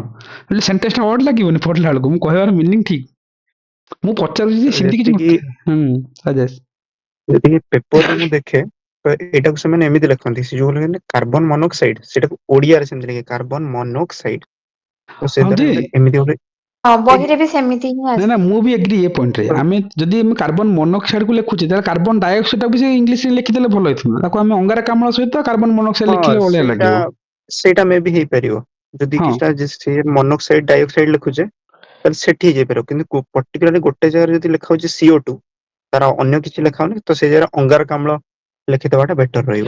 हाँ मु सेति पे कहूची गोटे ही लिखि तो अंगारकाम्ल छाडी देबो नले जदी गोटे इंग्लिश सहित ओडिया मिक्स करबनी जो कहउन गोटे जुग्म शब्द थाए जिंदे हम कहउछन जे ମାନେ ଏମିତି ଲେଖି ଦେଇ ପାରିବା हम ଅଙ୍ଗାରକାମ୍ଳ ତଥା ଅଙ୍ଗାରକାମ୍ଳ ଏବଂ ତତ୍ ସହିତ ଅନ୍ୟାନ୍ୟ ସବୁଜ ମାନେ ସବୁଜ ଗୃହ ପ୍ରଭାବିତ ସବୁଜ ଗୃହ ପ୍ରଭାବର ଗ୍ୟାସ ଗୁଡିକ ଏମିତି हाँ ଲେଖି ଦେଇ ପାରିବା। सबुज ଯେମିତି गृह को प्रभावित करुवा गैस गुड़िक राइट इमती किछि देई परिबा सेठी तो कहबार मीनिंग हला एबे जो जानि जो इजी टॉपिक किंतु प्रैक्टिस नथिले जिंसटा हाँ ठीक अच्छी सो ए एंगल को देखिबा तापरे ओजोन होल एटा ओजोन होल को ओजोन होल लिखिबा कोन करबा तार मीनिंग आउ थरे भितर गले बहुत असुविधा ओडिया आ सेते नहीं ब्रैकेट रे इंग्लिश ओजोन होल भी लिखि नबो ठीक अछि ता तले कोन होय वायु प्रदूषण हुए राइट एयर प्रदूषण गला तापर कहउतले जनसंख्यार वृद्धि पॉपुलेशन जदी इंक्रीज होची राइट सेटा गोटे मेजर कारण हे पारे ता सहित हम कहते युद्ध और मारणास्त्र परीक्षण जहाँ आम विज्ञान प्रसार बोली कहि परिबा साइंटिफिक एंगल देखि परिबा जे मतलब जो साइंस रो हम कहते विज्ञान प्रसार और प्रचार चक्कर से युद्ध और मारणास्त्र परीक्षण करा जाउची जोठी कि आम कहते स्माइलिंग बुद्ध वाला जो देखौतले आणविक परीक्षण कथा आनी परिबा आणविक परीक्षण राइट ताको आम ऑटोमिक कथा कहउछंती जमी रे कीटनाशक औषधर प्रयोग करा जाउची राइट जाको आम कहउछंती जे कोन कहउछंती सार सिंचिबाई सब जिनिस होउची ता सहित इंधनर व्यवहार मतलब देखो जमी जब कीटनाशक औषध प्रयोग फल कौन मृत्तिकर उर्वरता नष्ट पाए ताको आम कौन कहते सॉइल फर्टिलिटी लॉस हो जाए कहते सॉइल फर्टिलिटी मन पड़ो कि मृत्तिकार उर्वरता मन पड़ोनी भूतल जल को मत विषाक्त कर दिए मतलब प्रभावित करे विषाक्त हेनी भूतल जल को हाँ भूतल जल को विषाक्त कर दिए राइट यस डेफिनेटली विषाक्त कर दिए कहीं जो लिंक करके आनब से भितर देखो इंधन व्यवहार करा जाउची इंधन मन पड़ोनी जानिथिबो कि इंधन व्यवहार थरे जिन कहि परबा जिन हमरा जेट रु भारत निर्गत होतबा अंगारकाम्ल गैस अंगारकाम्ल अन्यान्य वायु प्रदूषकी करण बाष्प गुड़िक कौन करे परिवेश को प्रदूषित कराती काठ और कोयलार व्यवहार आज भी चलती ग्रीन हाउस गैस सृष्टि मतलब देख आ सबुज ओडिया भी लिखिपर ना ग्रीन हाउस गैस किसी जगह मिक्स कर कहबार मीनिंग आपको एक्चुअली ग्रीन हाउस गैस बदले सबुज ଗୃହ ପ୍ରଭାବକାରୀ କଣ କହିବା ବାଷ୍ପ ବାଷ୍ପ ଓକେ ଲେଖିଦବୁ ବ୍ରାକେଟରେ ଗ୍ରୀନ ହାଉସ ଗ୍ୟାସ ଲେଖିଦବୁ ରାଇଟ୍ ସୋ ଏମିତି ଦି ପ୍ରକାର କହିବ ଇଂଲିଶରେ ଗ୍ରୀନ ହାଉସ ଲେଖିପାରିକି ବ୍ରାକେଟରେ ସବୁଜ ଗୃହ ପ୍ରଭାବକାରୀ ବାଷ୍ପ ଗୁଡ଼ିକ ବାଷ୍ପ ତ ହବନି ଆଉ ଗୋଟେ ମିନିଂ ଗ୍ୟାସକୁ ବାଷ୍ପ ତ ମିନିଂ ନାହିଁ ସେ ଟାଇପର କିଛି ଠିକ ଅଛି ସେଟା ବାଷ୍ପ ମନେ ହିଁ ପଡେ ହେଇପାରିବ। ଓକେ ବାଷ୍ପ କରିଦେବା ଆଉ ହେଲା ସୋ ଏଇ ସବୁ ଜିନିଷ ସୃଷ୍ଟି ହୁଏ ତାପରେ ଆଉ ଟିକେ ଟାଇମିଂ କଣ ପ୍ରଭାବ କଣ ହେଇପାରେ ଗୋଟେ ହେଲା ଯେ ପ୍ରଭାବ ଗୋଟେ ହେଇପାରିବ ଗୋଟେ ଜଙ୍ଗଲର ନଷ୍ଟ ହଉଛି ଶିଳ୍ପର ପ୍ରସାର ହଉଛି ଜଳ ପ୍ରଦୂଷଣ ବାୟୁ ପ୍ରଦୂଷଣ ବଢୁଛି ଶବ୍ଦ ପ୍ରଦୂଷଣ ମଧ୍ୟ ବଢୁଛି ଯଦି ଆମେ କହିବା ତାର ଯଦି କହିବା ଏଗେନ୍ କଣ ଅମ୍ଳ ବୃଷ୍ଟି ଯାହାକୁ ଆମେ ଏସିଡ୍ ରେନ୍ କହୁଛନ୍ତି ଗ୍ରୀନ ହାଉସ ଗ୍ୟାସେସ୍ ବା ଆମେ କଣ କହୁଛେ ସବୁଜ ଘରର ପ୍ରଭାବ ଘଟୁଛି ଓଜନ ସ୍ତରରେ କ୍ଷତି ଘଟୁଛି ରାଇଟ୍ ତାକୁ ଓଜନ ହୋଲ ବୋଲି କହୁଛନ୍ତି ଓଜନ ସ୍ତରରେ କ୍ଷତି ଘଟୁଛି ଆଉ ତା ତଳରେ ଦେଖିବ ଚର୍ମ କର୍କଟ ମଧ୍ୟ ତିଆରି ହଉଛି ଯାହାକୁ ଆମେ କ୍ୟାନ୍ସରିୟସ୍ ସେଲ୍ ହଉଛି ରାଇଟ୍ ଯୋଉ ଅତି ବାଇଗଣ ରଶ୍ମି ସୂର୍ଯ୍ୟଙ୍କ ଠାରୁ ଆସୁଥିବା ଅଲ୍ଟ୍ରା ଭାଇଲେଟ୍ ରେ ତାକୁ ଆମେ କହୁଛନ୍ତି ଅତି ବାଇଗଣ ରଶ୍ମି ରାଇଟ୍ ସେ ସବୁ ଆସି ଚର୍ମ ଉପରେ ପଡ଼ିଲେ ଚର୍ମ କର୍କଟ ଭଳି ରୋଗ ମଧ୍ୟ ସମସ୍ୟା ଉପୁଜେ ଆଉ ଗ୍ଲୋବାଲ ୱାର୍ମିଂ ତାକୁ ଜଳବାୟୁ ଉତ୍ତପ୍ତିକରଣ ବି ଲେଖିପାରିବାନି ନା ଭୁଲ ହେଇଯିବ ହବ ଏ ଯୋଉ sir। ଗ୍ଲୋବାଲ ୱାର୍ମିଂ ସେତେବେଳେ ମୁଁ ପଚାରିଲି କଣ କହିଲ କଣ କହୁଥିଲ ନିହାରିକା ବିଶ୍ୱ ତାପନ ବିଶ୍ୱ ତାପନ ବିଶ୍ୱ ତାପନ ତ ଲେଖିପାରିବ ଗ୍ଲୋବାଲ ହୁଁ ଆଜ୍ଞା ହଁ କଣ କହୁଥିଲ କୁହ ହଁ ସାର୍ ସେଇଟା କହୁଥିଲେ ମାନେ ଗ୍ଲୋବାଲ ପାଇଁ ବିଶ୍ୱ ଆଉ ୱାର୍ମିଂ ବିଶ୍ୱ ତାପନ ଲେଖିବା ନହେଲେ ଗ୍ଲୋବାଲ ୱାର୍ମିଂ ଟା ବିଷୟରେ ଓଡିଆରେ ବି ଲେଖିପାରିବା ଲେଖିଲେ ହବନି କାହିଁକି ଟ୍ରାଏ କରିବ ଯଦି ଦେଖ ଏଇଟା ଯେତେବେଳେ ମୁଁ ଲେଖୁଥିଲି ଫ୍ରେମିଂ କରିଲା ବେଳକୁ ମୁଁ କହିଲି ଆଉ ଗ୍ଲୋବାଲ ମନେ ପଡୁନି ଏକ୍ଜାମ ହେଲା କଣ କରିବ ସେଠି ତମମାନଙ୍କ ମାଇଣ୍ଡ ସେଟ୍ କଣ ହୁଏ ଏକ୍ଜାମ୍ପଲରେ ଗ୍ଲୋବାଲକୁ ଆମେ କହିଦେବା ଯେ ବିଶ୍ୱ ଜଳବାୟୁ ଉତ୍ତପ୍ତିକରଣ ହେଇଯିବ ଉଷ୍ମତା ଦିବସ ସରି ବିଶ୍ଵ ଉଷ୍ମତା ବୃଦ୍ଧି ହଁ ବିଶ୍ୱ ଉଷ୍ମତା ବୃଦ୍ଧି ହେଇପାରିବ ବିଶ୍ୱର ଜଳବାୟୁ ଉତ୍ତପ୍ତିକରଣ ଆକ୍ଚୁଆଲି ଠିକ ନୁହେଁ ଆକ୍ଚୁଆଲି ଦିସ୍ ଇଜ ଦ ରଙ୍ଗ ଥିଙ୍ଗସ୍ ବଟ୍ ମୁଁ କହୁଛି ଏକ୍ଜାମ୍ପଲ ଏମିତି ହୁଏ ଏଇ ଜିନିଷ ତମେ କରିବ ଏଭଏଡ୍ କରିବ ଆଉ ମନେ ପଡୁନି ତ ଗ୍ଲୋବାଲ ୱାର୍ମିଂ ଲେଖିଦେବ ଓଡ଼ିଆରେ ଆଉ ଗ୍ଲୋବାଲ ୱାର୍ମିଂ ଗ୍ଲୋଟାରେ ଦେବାର ଅଛି ଲ ଭଳିଆ ଲାଗିଲେ ଭୁଲ ହେଇଯିବ ରାଇଟ୍ ସେମିତି ଆର ପ୍ରଭାବ କଣ ମୃତ୍ତିକା କ୍ଷୟ ହୁଏ ରାସାୟନିକ ଦ୍ରବ୍ୟର ବ୍ୟବହାର ହୁଏ କୃଷି ସମ୍ପଦ ପ୍ରଭାବିତ ହୁଏ ଆଉ କାର୍ବନ ଡାଇଅକ୍ସାଇଡ ଦେଖିଲେ ଅଙ୍ଗାରକାମ୍ଳର ବୃଦ୍ଧି ମଧ୍ୟ ଘଟେ ରାଇଟ୍ ଏସବୁ ହେଲା ପ୍ରଭାବ ତାହେଲେ ଏସବୁ ଯଦି ପ୍ରୋବ୍ଲେମ ଅଛି ସବୁ ଜିନିଷ ଜାଣିଲେ ତା ବାଦେ ପ୍ରତିକାର ବ୍ୟବସ୍ଥା ପ୍ରତିକାର କେମିତି କରାଯାଇ ପାରିବ ଗୋଟେ ହେଲା ଯେ ଜଳବାୟୁ ସଂରକ୍ଷଣ ଆଇନ ଏ ଯୋଉ ଇଂଲିଶ ଟର୍ମିନୋଲୋଜି ଏବେ ପ୍ରୋବ୍ଲେମ ହବ କଣ ତମେ ଜାଣିଛ ଯେ ଗଭର୍ଣ୍ଣମେଣ୍ଟର ଗୁଡା ଇନିସିଏଟିଭ ଅଛି ସେ ସବୁ ଓଡିଆର ନାଁ ମନେ ପଡୁନଥିବ ଜାଣିଛ ଯେ କ୍ଲାଇମେଟ ପ୍ରୋଟେକ୍ସନ ଆକ୍ଟ ଯୋଉ ଅଛି ରାଇଟ୍ ଏମିତି କିଛି ଗୋଟେ ଥିବ ତାକୁ ଜଳବାୟୁ ସଂରକ୍ଷଣ ଆଇନ ଲେଖିବାକୁ ପଡିବ ସେଇଠି ସବୁ ଜାଗା ନା କେମିତି ଲେଖିବ Kyoto protocol Montreal protocol RDD plus IPCC NAPCC ଅଛି ଏଇସବୁ ଏମିତିଆ ଟିକେ ମିଶାମିଶି କରିକି ଲେଖିବ ଇଂଲିଶ ଟର୍ମିନୋଲୋଜି ଅନୁସାରେ ଆଉ ତାକୁ ଓଡିଆ କଣ କରିବ କି ହେଇପାରିବନି ପ୍ୟାରିସ୍ କ୍ଲାଇମେଟ ଡିଲ୍ ବି ଅଛି ଓଡିଆରେ ପ୍ୟାରିସ୍ ବୋଲି ଲେଖିଦବ ପ୍ୟାରିସ୍ କ୍ଲାଇମେଟ କି ବ୍ରାକେଟ ଏମିତି ଲେଖିବ ପ୍ୟାରିସ୍ କ୍ଲାଇମେଟ ଡିଲ୍ କହିକି ଚୁକ୍ତି ପ୍ୟାରିସ୍ ଜଳବାୟୁ ଚୁକ୍ତି ବୋଲି ଲେଖିଦେଇ ପାରିବ ଯୋଉଠି ମନେ ପଡିଲା ଯୋଉଠି ମନେ ପଡିଲା ନା କିଟୋ ପ୍ରୋଟୋକଲ ହେଲା ତାକୁ ଓଡିଆ କରିପାରିବ ରାଇଟ୍ ସେମିତି ସବୁଜ ବିପ୍ଳବର ଆରମ୍ଭ ରାଇଟ୍ ଯାହାକୁ ଯୋଉ ଆମେ କହୁଛନ୍ତି ଗୋଟେ ଆଉ ଗୋଟେ ଗ୍ରୀନ ରିଭଲ୍ୟୁସନ ହେବା କଥା ଗ୍ରୀନ ରିଭଲ୍ୟୁସନ ଠିକ ଥିଲା ବଟ ଆଉ ଗୋଟେ ସବୁଜ ବିପ୍ଳବ ଗୋଟେ ହେବା କଥା ବର୍ଷା ଜଳକୁ ସଂରକ୍ଷଣ ବ୍ୟବହାରର ପଦ୍ଧତି କାହାକୁ ଆମେ ରେନ୍ ୱାଟର ହାର୍ଭେଷ୍ଟିଂ କହୁଛନ୍ତି ଓଡିଆ ମନେ ପଡିବନି ଏକ୍ଜାମ ହଲରେ ଏଇଠି ଆମେ କହିବା କଥା ଯେ ବର୍ଷା ଜଳକୁ ସଂରକ୍ଷଣ କରିବାର ପଦ୍ଧତି ଉପରେ ରାଇଟ୍ ମୁଁ ଏଇଟା ଭାବୁଛି ନିଜ ଆଡୁ ଲେଖିଛି ଏଇଟା ମୁଁ ଜାଣିନି ଆର ଓଡିଆ ଏକ୍ଜାକ୍ଟ ମିନିଂ କଣ ତମେ ଯଦି ଠିକ କହିବ ରେକ୍ଟିଫାଏ କରିପାରିବ ମତେ ମୋ ଫ୍ରେମ୍ ଲାଗିଲା ଯେ ଆକୁ ମୁଁ ନିଜ ଭାଷାରେ ବନେଇବି ସବୁ କେମିତି ବନାଯାଏ ମୁଁ ସେ ଶିଖଉଛି ଦେନ୍ ହେଲା ସୋଲାର ୱିଣ୍ଡ ଆଉ ୱାଟରର କଥା ଆଣିବା ଯାହାକୁ ଆମେ ଅକ୍ଷୟ ଉର୍ଜା ଶକ୍ତିର ବ୍ୟବହାର କଥା ଆମେ କହୁଛନ୍ତି ଅକ୍ଷୟ ଉର୍ଜା ଶକ୍ତି କଣ ନା ଯାହାକୁ ଆମେ ରିନ୍ୟୁଏବଲ ସୋର୍ସେସ୍ ଅଫ ଏନର୍ଜି ଆମେ କହୁଛନ୍ତି right example renewable sources of energy ମନେ ପଡିବନି ତାକୁ କୁହନ୍ତି ଅକ୍ଷୟ ଉର୍ଜା ନବୀକରଣ ଶକ୍ତି ଯୋଗ୍ୟ ନବୀକରଣ ଯୋଗ୍ୟ ବା ଅକ୍ଷୟ ଉର୍ଜା ବି କହିପାରିବା ରାଇଟ୍ ଅକ୍ଷୟ ଉର୍ଜା मतलब ଯୋଉଟା କ୍ଷୟ ହେବେନି ଅକ୍ଷୟ ଯେଟାକି ସୋଲାର ଏନର୍ଜି କ୍ଷୟ ହେବନି ୱିଣ୍ଡ ଏନର୍ଜି ଅକ୍ଷୟ ଉର୍ଜା ଶକ୍ତିର ବ୍ୟବହାର ବୋଲି କହିପାରିବା ଏଇ ଜିନିଷ ଏକ୍ସାମ ହଲରେ ମନେ ପଡିବ ହିଁ ନାହିଁ ରାଇଟ୍ ଏ ସେସନ୍ ସେଇଥିପାଇଁ ଇମ୍ପୋର୍ଟାଣ୍ଟ ତାପରେ ଥିଲା ଯେ ବର୍ଜ୍ୟବସ୍ତୁର ଉପକାରୀ ପଦାର୍ଥ ପ୍ରସ୍ତୁତ କରିବା ରାଇଟ୍ ମତଲବ ଯାହାକୁ ଆମେ କହୁଛନ୍ତି ଆର ଇଂଲିଶ ମିନିଂ ହେଲା ତୁମକୁ ଏକ୍ସାମ ହଲରେ ମନେ ପଡୁଥିବ କଣ ଯେ ଆମର କଣ କହୁଛନ୍ତି recycling of waste material waste management ଯୋଉଟା ୱେଷ୍ଟ ମ୍ୟାନେଜମେଣ୍ଟ ଯୋଉ ଅଛି waste management and reutilisation ରିୟୁଟିଲାଇଜେସନ କଥା ଜାଣିଛ ଲେଖିବ କିନ୍ତୁ ଓଡିଆରେ ମନେ ପଡିବନି ସେଥିପାଇଁ ବର୍ଜ୍ୟବସ୍ତୁରୁ ଉପକାରୀ ପଦାର୍ଥ ପ୍ରସ୍ତୁତ କରିବାର ନୂଆ ନୂଆ କୌଶଳର ପ୍ରୟୋଗ କରିବା ଯାହାକୁ ପ୍ଲାଷ୍ଟିକର ପୁନର୍ବିନିଯୋଗ ତାକୁ ଆମେ କହୁଛନ୍ତି ପ୍ଲାଷ୍ଟିକ ରିସାଇକେଲ ଯୋଉ କଥା ଦେଖିବନି ବର୍ଜ୍ୟବସ୍ତୁର ଉପକାର ଏବଂ ତାର ପରିଚାଳନା ଯାହା ଲେଖିବ ଏଇଟା ନୂଆ ନୂଆ କୌଶଳ मतलब जो टेक्निक्स राइट आम कहे वेस्ट मैनेजमेंट टेक्निक्स आम कम करवा जानते किंतु टेक्निक्स टाक नुआ नुआ कौशल कहीपर कौशल तुम जमी लिखिपर प्लास्टिक पुनर्विनियोग राइट आम रियूज ऑफ प्लास्टिक जो कहते ना दैट इज द पुनर्विनियोग रियूज मन पड़ो कि एग्जाम पुनर्विनियोग मन पड़ो ओके शिल्प वायु प्रदूषण निधक निधक जंत्रण व्यवहार करबा आम कहते इंडस्ट्रियलाइजेशन आम कहते ନିରୋଧ ହବ ବୋଧେ ନା ନିଧକ ହବନି वायु प्रदूषण निरोध जंत्रण निधक निधक ना निरोध हम ठीक अच्छे निरोध ठीक अच्छे ये सब जिन टे आगु रेडी कर निरोध जंत्रण व्यवहार देख यहाँ आम कहते जो एयर फिल्टरेशन जो व्यवहार करती जो आम लगुना कौन कहते जो इंडस्ट्री आम कौन कहते एयर को फिल्टर करने समस्त नियम थाए ये शिल्प राइट से तुम इंडस्ट्री मन पड़ो शिल्प राइट देखो देखो वायु प्रदूषण ये वार्ड मन रखिए एयर फिल्टरेशन पे करते सबुज इंधन जहाँ आम ग्रीन फुएल कहे जानते ग्रीन फुएल प्रेसर कि सबुज इंधन बोली मन पड़ोनी कांपा फंड अच्छी राइट आपको मन पड़ो कि बाकेटे कांपा ओडिया लिखी इंग्लीश कांपा फंड लिखिदेव आ किसी जना राइट देन देखो देखो जातीय कृषि पुनर्विनियोग पुनरोपण कार्यक्रम जहाँ आम कौन कहते ବୃକ୍ଷ सॉरी ग्रास्य वृक्ष पुनर् हाँ एक पेड़ माँ के नाम जो कहूल तुम ट्रांस जो आम नुआ नुआ अरण्य तैयारी करने फोकस कर राइट तापर ग्रीन इंडिया मिशन बा ग्रीन क्लाइमेट फंड कथा कहते लिख सबुज जहाँ तुम मन पड़ा ना से इंग्लीश लिखी चलो ओडिया लिखिक ब्राकेट इंग्लीश लिख ठीक अच्छे ग्रीन इंडिया बोले कौन सबुज भारत प्रकल्प राइट मतलब सबुज ग्रीन क्लाइमेट फंड मतलब सबुज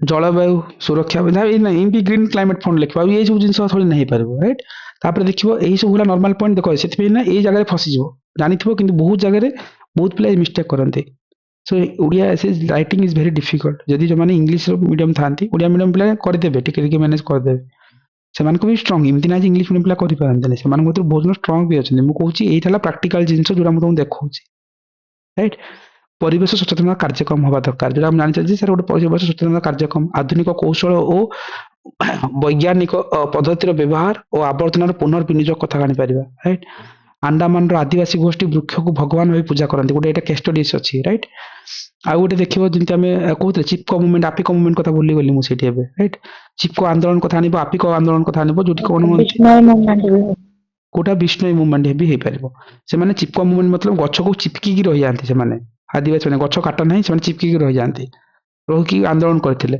सो गछ सांग से भल लगे आंडामान गोटे आदिवासी गोष्ठी अच्छे से अरण्य को भगवान भाई पूजा करते ये सब आम कनक्लूजन दे पार सो नॉर्मल गोटे सबुठ बढ़िया जिनस प्रकल्प कि आईन नुहे बर मनुष्यर मानसिक चिंताधारा परिवर्तन है ही परिवर्तन न होगा विकल्प संभव नुहे विकल्प मतलब अल्टरनेटिव राइट यहाँ बढ़िया कीवर्ड्स एंडिंग कोड भी रखिपर कौन भी यहाँ सब एंडिंग हो पाए कौन प्रकल्प कि आईन नुहे बर मनुष्यर मानसिक तरह जहाँ आम कहते साइकोलोजिकल चेंजेस जब तुम जो पर्यटन मेंटाली तुम डिसीजन नहीं परिवर्तन न होगा जाए तार कौन विकल्प ही ना राइट प्रकल्प विकल्प बढ़िया वर्ड ये सब जिन यूज करवा जहाँ ओडिया भल भल लिखे तापर गोष्ठी जहाँ आम कहते कम्युनिटी डेवलपमेंट प्रोग्राम कह गोष्ठी सचेतनता कार्यक्रम हवा दरकार वन महोत्सव हवा दरकार तुलसी मुन्ना को एग्जांपल दे पार कर्णाटक जहाँ पद्मश्री मिलता से औषधीय वृक्ष को औषधीय वृक्ष ज्ञानकोश कहला मतलब ज्ञानकोश मतलब कौन यहाँ मेडिसिनाल प्लांट जो कौन कहते एनसाइक्लोपीडिया सॉरी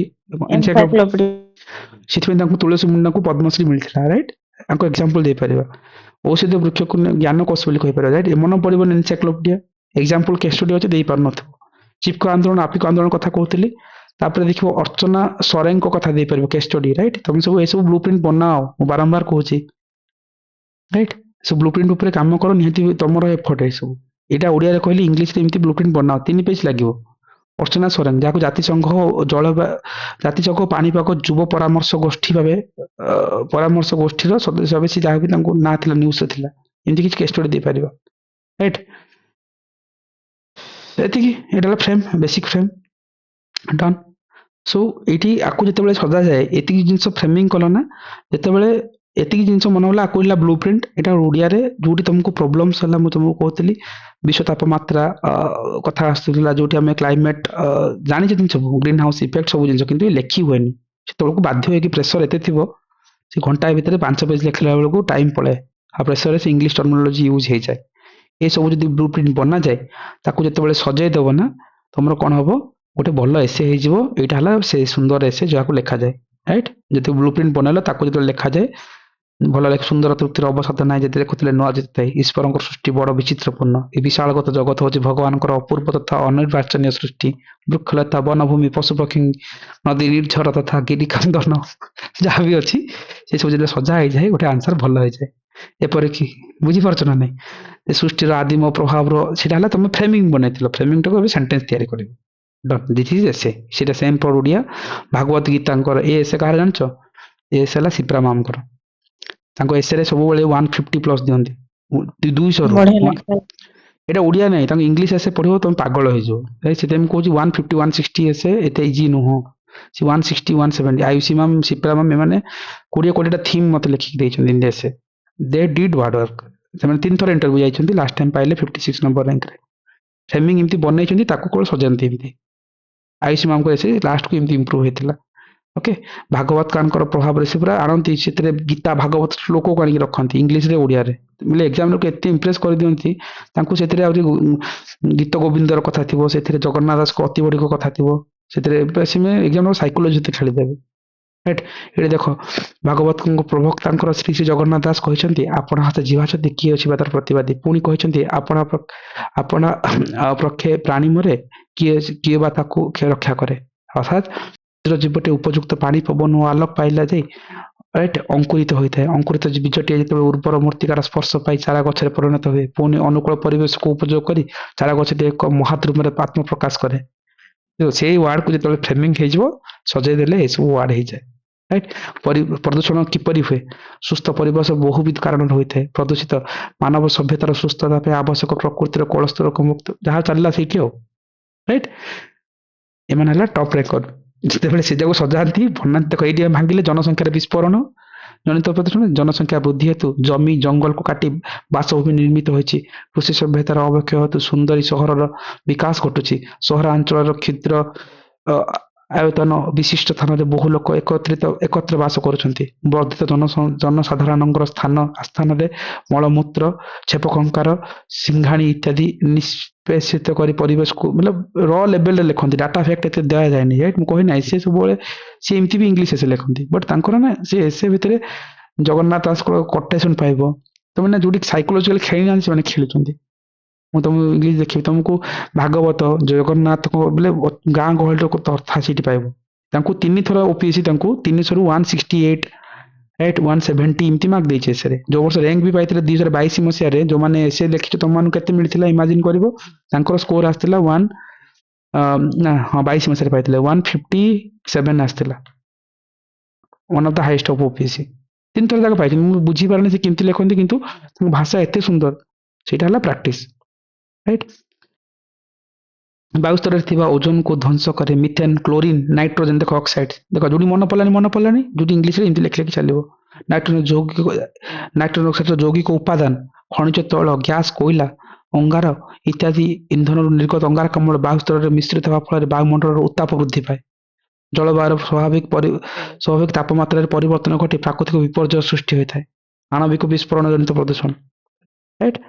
ଯେତିକି ମୁଁ ଏସେ କହିଲି ଓପିଏସସିର ସବୁ ଏସେକୁ ସେମାନେ ଏମିତି ଲେଖିଛନ୍ତି, ରିଭ୍ୟୁ କରାଇଛନ୍ତି ଆଉ ପଢିଛନ୍ତି right. It's up to you କି ତମେ କେମିତି ତାକୁ ଇମ୍ପ୍ଲିମେଣ୍ଟ କରୁଛ। ଯେତେବେଳେ ତାକୁ ଲେଖାଯାଏ 5 ପେଜ ଭିତରେ ଗୋଟେ ବଢିଆ ଏସେ ଲେଖାଯାଏ ଆଉ ସେ ଏସେରେ ତମକୁ ମାର୍କ ମିଳିବ। ସିଏ ଏତେ ବି ତାଙ୍କର ଓଡ଼ିଆ ମିଡ଼ିୟମ, ସିଏ ଅଲରେଡ଼ି ମେଟ୍ରିକର ବେଷ୍ଟ 10 ଥିଲେ 10th ଅଲ ଓଡ଼ିଶାରେ। ସୋ ସେମିତି ନାହିଁ ଯେ ତାଙ୍କର ଏମିତି ଷ୍ଟ୍ରଙ୍ଗ ନାହିଁ, ସବୁଆଡ଼େ ଷ୍ଟ୍ରଙ୍ଗ ହିଁ ଥିବ। ସେଥିପାଇଁ ଭାଷା ବି ଷ୍ଟ୍ରଙ୍ଗ ଅଛି। ସୋ ଏମିତି ନାହିଁ ଆମେ ଦେଖିଲେ 55 ମାର୍କ ଯେତେବେଳେ ଆଣୁଛନ୍ତି ଏଇଟା ତ ଡରିଯିବନି। ସେଥିପାଇଁ ଡରିବା ପାଇଁ ମୁଁ ତମକୁ ସେକେଣ୍ଡ ଏ କପି ଦେଖେଇଲି। ଏ କପିରେ ସେମିତି କିଛି ଭାଷା ନାହିଁ, କିନ୍ତୁ 55 ମାର୍କ ଓପିଏସସି ଦେଇଛି ରାଇଟ୍। ତମେ ସେତେବେଳେ କିଙ୍ଗ ଆଉ କୁଇନକୁ ଦେଖନି କାଲି ମୁଁ ସେଥିପାଇଁ କହୁଥିଲି ୟୁ ଅଲୱେଜ ନଟ୍ ଥିଙ୍ଗସ କି କିଙ୍ଗ ଆଉ କୁଇନକୁ ଦେଖିବେ। ଦେଖ ଯେ ସେ ଭିତରେ ଯୋଉ କଟୁଆଲଟି ଅଛି ଯୋଉ ପ୍ରଜାଟି ଅଛି ସିଏ ବି ସେ ଭିତରେ ରାଜମହଲରେ ଅଛି ରାଇଟ୍। ତାକୁ ବି ଆମେ ନେଇକି ଯିବା। ସିଏ ବି ଲେଖିଛନ୍ତି ଏଇଠି 55 ମିଳିଛି ରାଇଟ୍। ସିଏ ଟପ୍ କରନ୍ତି, ଇଏ ବି ସିଷ୍ଟମରେ ଅଛନ୍ତି ନା, ଇଏ ବି ଆଇଏସ୍ ହେଇକି ଅଛନ୍ତି। ମନୁଷ୍ୟ ସ୍ୱାସ୍ଥ୍ୟ ଭଲ ରହିଲେ ତାକୁ ସବୁ କାମ କରିବା ପାଇଁ ଇଚ୍ଛା ଲାଗେ। ସ୍ୱାସ୍ଥ୍ୟ ହେଉଛି 2 ପ୍ରକାରର, ଶାରୀରିକ ମାନସିକ ସ୍ୱାସ୍ଥ୍ୟ। ତାକୁ ଆମେ ସାଇକୋଲୋଜିକାଲ ଆଉ ଫିଜିକାଲ କହୁଛନ୍ତି ରାଇଟ୍। ସିମ୍ପଲ ଲେଖିବ ସିମ୍ପଲରେ ବି ମାର୍କ ପାଇବ। ସେଥିପାଇଁ କେବେ ଓପୋନେଣ୍ଟକୁ ଦେଖାଉଥିଲି ନା, ମୁଁ ଓପୋନେଣ୍ଟକୁ ଏଇଥିପାଇଁ ଦେଖେଇଲି ଯେତେବେଳେ ସୁନ୍ଦରତା ଦେଖେଇଲି। ଏଣ୍ଡ ତମେ ମାନେ ସବୁବେଳେ କ'ଣ କରିଛ ଏଇ ସୁନ୍ଦର ଭିତରେ ରହିଯାଇଛ। ଏ ସୁନ୍ଦର ବାହାରେ ବି ଯୋଉ ପିଲାମାନେ ଅଛନ୍ତି ସେ ସିଷ୍ଟମ ଭିତରେ ଏଣ୍ଟ୍ରି କରିଛନ୍ତି ତାକୁ ବି ଥରେ ଆଣ। ଏଇଟା ଦେବରାଜ ସର ପ୍ରିୟ ସାର୍ କରନ୍ତି। ସୋ କେମିତି ତମେ ଏକ୍ସାମକୁ ଗଳିବାର ମଲ୍ଟିପୁଲ ୱେ ଅଛି। ସେଥିପାଇଁ ମୁଁ ତମକୁ ଏଇଟା ଦେଖେଇବିନି ମୋର କେବଳ କ୍ଲାସର ପ୍ରମୋସନ ପାଇଁ, ରାଇଟ୍? ମୁଁ ତମକୁ ଆର ପର୍ସନଟା ଦେଖେଇଥିଲି ଯେ ଏସବୁ ଆମେ ଏମିତି ବି ଖେଳିପାରିବା। ଏମାନଙ୍କ କପି ଦେଖିଥିଲେ ନିଜକୁ ଖୁସି ଲାଗେ, ସାର୍ ଏମିତି ଲେଖି ଯେ ଟପ୍ କରୁଛନ୍ତି ଦେ ହେଭ୍ ସମ୍ ରିଲେଟେଡ୍। ତାଙ୍କର ଇଂଲିଶ ଆସେ ୟୁ କ୍ୟାନ୍ ସକ୍ ଇଟ୍, ତମେ ରିଏଲି ଏତେ ବଢିଆ ଲେଖନ୍ତି ସେ, ସବୁ ଆଣିକି ଯୋଡ଼ିକି ସାଇକୋଲୋଜିକାଲି ଖେଳିଥିବେ। This is much more important. So ଏଇଟା ସେ ପରିବେଶ ପ୍ରଦୂଷଣ ଯୋଉ ମୁଁ ଫ୍ରେମିଂ ଯେବେ ତାଙ୍କୁ ଶିଖେଇଥିଲି ତାପରେ ସେ ଏସେଟାକୁ ଲେଖିଥିଲେ, ସେ ଭିତରେ ସେଇ ଜିନିଷ ହିଁ ପାଇବ, ପରିବେଶ ସୁରକ୍ଷା। ଏ ବର୍ଷ ଯେତେବେଳେ ଦେଇଥିଲେ ଏକ୍ସାମ ସେତେବେଳେ ଏ କୋଶ୍ଚିନ୍ ସେ ପଡିଥିଲା। ଆରଥର ବି ଓପିଏସସି 2023 କୁ ଯଦି ଯିବା ଏ ବର୍ଷ ସେ କୋଶ୍ଚିନ୍ସ ପଡିଥିଲା କଣ, ପରିବେଶ ସଂରକ୍ଷଣ। ଡନ୍। ସୋ ଗୋଟେ ଜିନିଷ ଆମେ କନକ୍ଲୁଜନ ପାଖରେ ପହଞ୍ଚିଲେ, ଏଇ ପ୍ରୋସେସ ଭିତରେ ସିଷ୍ଟମକୁ ବୁଝିବା is more important. Compulsory paper is not easy, it will make you, it will break you. ତମକୁ କେବଳ ଜଗିବାର ହିଁ ଅଛି। ଏମିତି ନାହିଁ ଯେ ଏଇଟା ବହୁତ ଆଗରୁ 18-19ର କଥା ଯାହାକି କିଏ ଜଣେ କହୁଥିଲେ, ଏବେ ଯେ ବହୁତ ପିଲାଙ୍କୁ କାଟିଥିଲେ କଥା କହୁଥିଲେ, ରିସେଣ୍ଟ ଟାଇମରେ ବି କଟିଛନ୍ତି, ଯାହାକି ଆମ ନିହାରିକା ହେଲେ କି ଅନ୍ୟମାନଙ୍କ କଥା କିଛି ମାର୍କ ନାହିଁ, କାଟିବାର ଅଛି କାଟି ହିଁ ଦେବେ। So last ଏଇ ଯୋଉ 1 month ଭିତରେ you cannot neglect this kind of topics। Grammar ଯାହାର ଷ୍ଟ୍ରଙ୍ଗ ଅଛି ଦେ ୱେଲ୍ ଆଣ୍ଡ ଗୁଡ୍, ଭଲ ସ୍କୋର ଆଣିବେ। ଯାହାର ଗ୍ରାମାର ୱିକ୍ ଅଛି, ଦିଟା ଜିନିଷ ହୁଏ ସବୁବେଳେ ମୁଁ କହେ, ଇଂଲିଶ ମିଡ଼ିୟମ ପିଲାଙ୍କର ଓଡ଼ିଆ ଗ୍ରାମାର ହୁଏନି, ଓଡ଼ିଆ ମିଡ଼ିୟମ ପିଲାଙ୍କର ଇଂଲିଶ ଗ୍ରାମାର ହୁଏନି। ସେଣ୍ଟେନ୍ସରେ ବି ସେମ୍, ଇଂଲିଶ ମିଡ଼ିୟମ ପିଲା ଯେତେବେଳେ ଭଲ ଏସେ ଲେଖିଦେଇ ପାରିବେ, ଓଡ଼ିଆ ମିଡ଼ିୟମ ପିଲାଙ୍କ ପାଖରେ ଗ୍ରାମାର ମିଷ୍ଟେକ୍ ହୁଏ, ଆଡଭର୍ବ ମିସିଂ ରହିବେ, ଫ୍ରେଜେସ୍ ମିସିଂ ରହିବ, ସେଣ୍ଟେନ୍ସ ହବନି, କମ୍ପ୍ଲିଟ ହବନି, ମାନେ ଟେନ୍ସ ମିଷ୍ଟେକ୍ କରୁଥିବେ। For that reason they are getting compulsory ଏସେରେ ବି ଭେରି ଲେସ୍ ମାର୍କ। ଏଇଟା ଦିଶିତ psychology of OPSC. English professor କେବଳ ଅଛନ୍ତି ଆଇଡେଣ୍ଟିଫାଇ କରିବାକୁ, ତାଙ୍କୁ ଭିଡ଼ ଭିତରେ ତୁମକୁ କାଟିଲେ ସିନା ଖାତା କ୍ଲିୟର ହବ, ଆଗକୁ ଯିବେ। କିନ୍ତୁ ସତ୍ୟଜିତ ସାର୍ ଯେତେବେଳେ ଇଣ୍ଟ୍ରୋଡ୍ୟୁସ କରିଥିଲେ ସିଏ କହିଥିଲେ ଯେ ଅଲଦୋ ଓଡ଼ିଆ ଇଂଲିଶ ଯେବେ ଫେଲ୍, ଏଇ ଜିନିଷ କେବେ ଉଠିଥିଲା, ଜଣେ ଆଇଆଇଟି ଭୁବନେଶ୍ୱରରେ ଜଣେ ଝିଅ ଥିଲେ, ଓକେ, ଲେଟ୍ ମି ୟାକୁ ମୁଁ କହିବି ପରେ।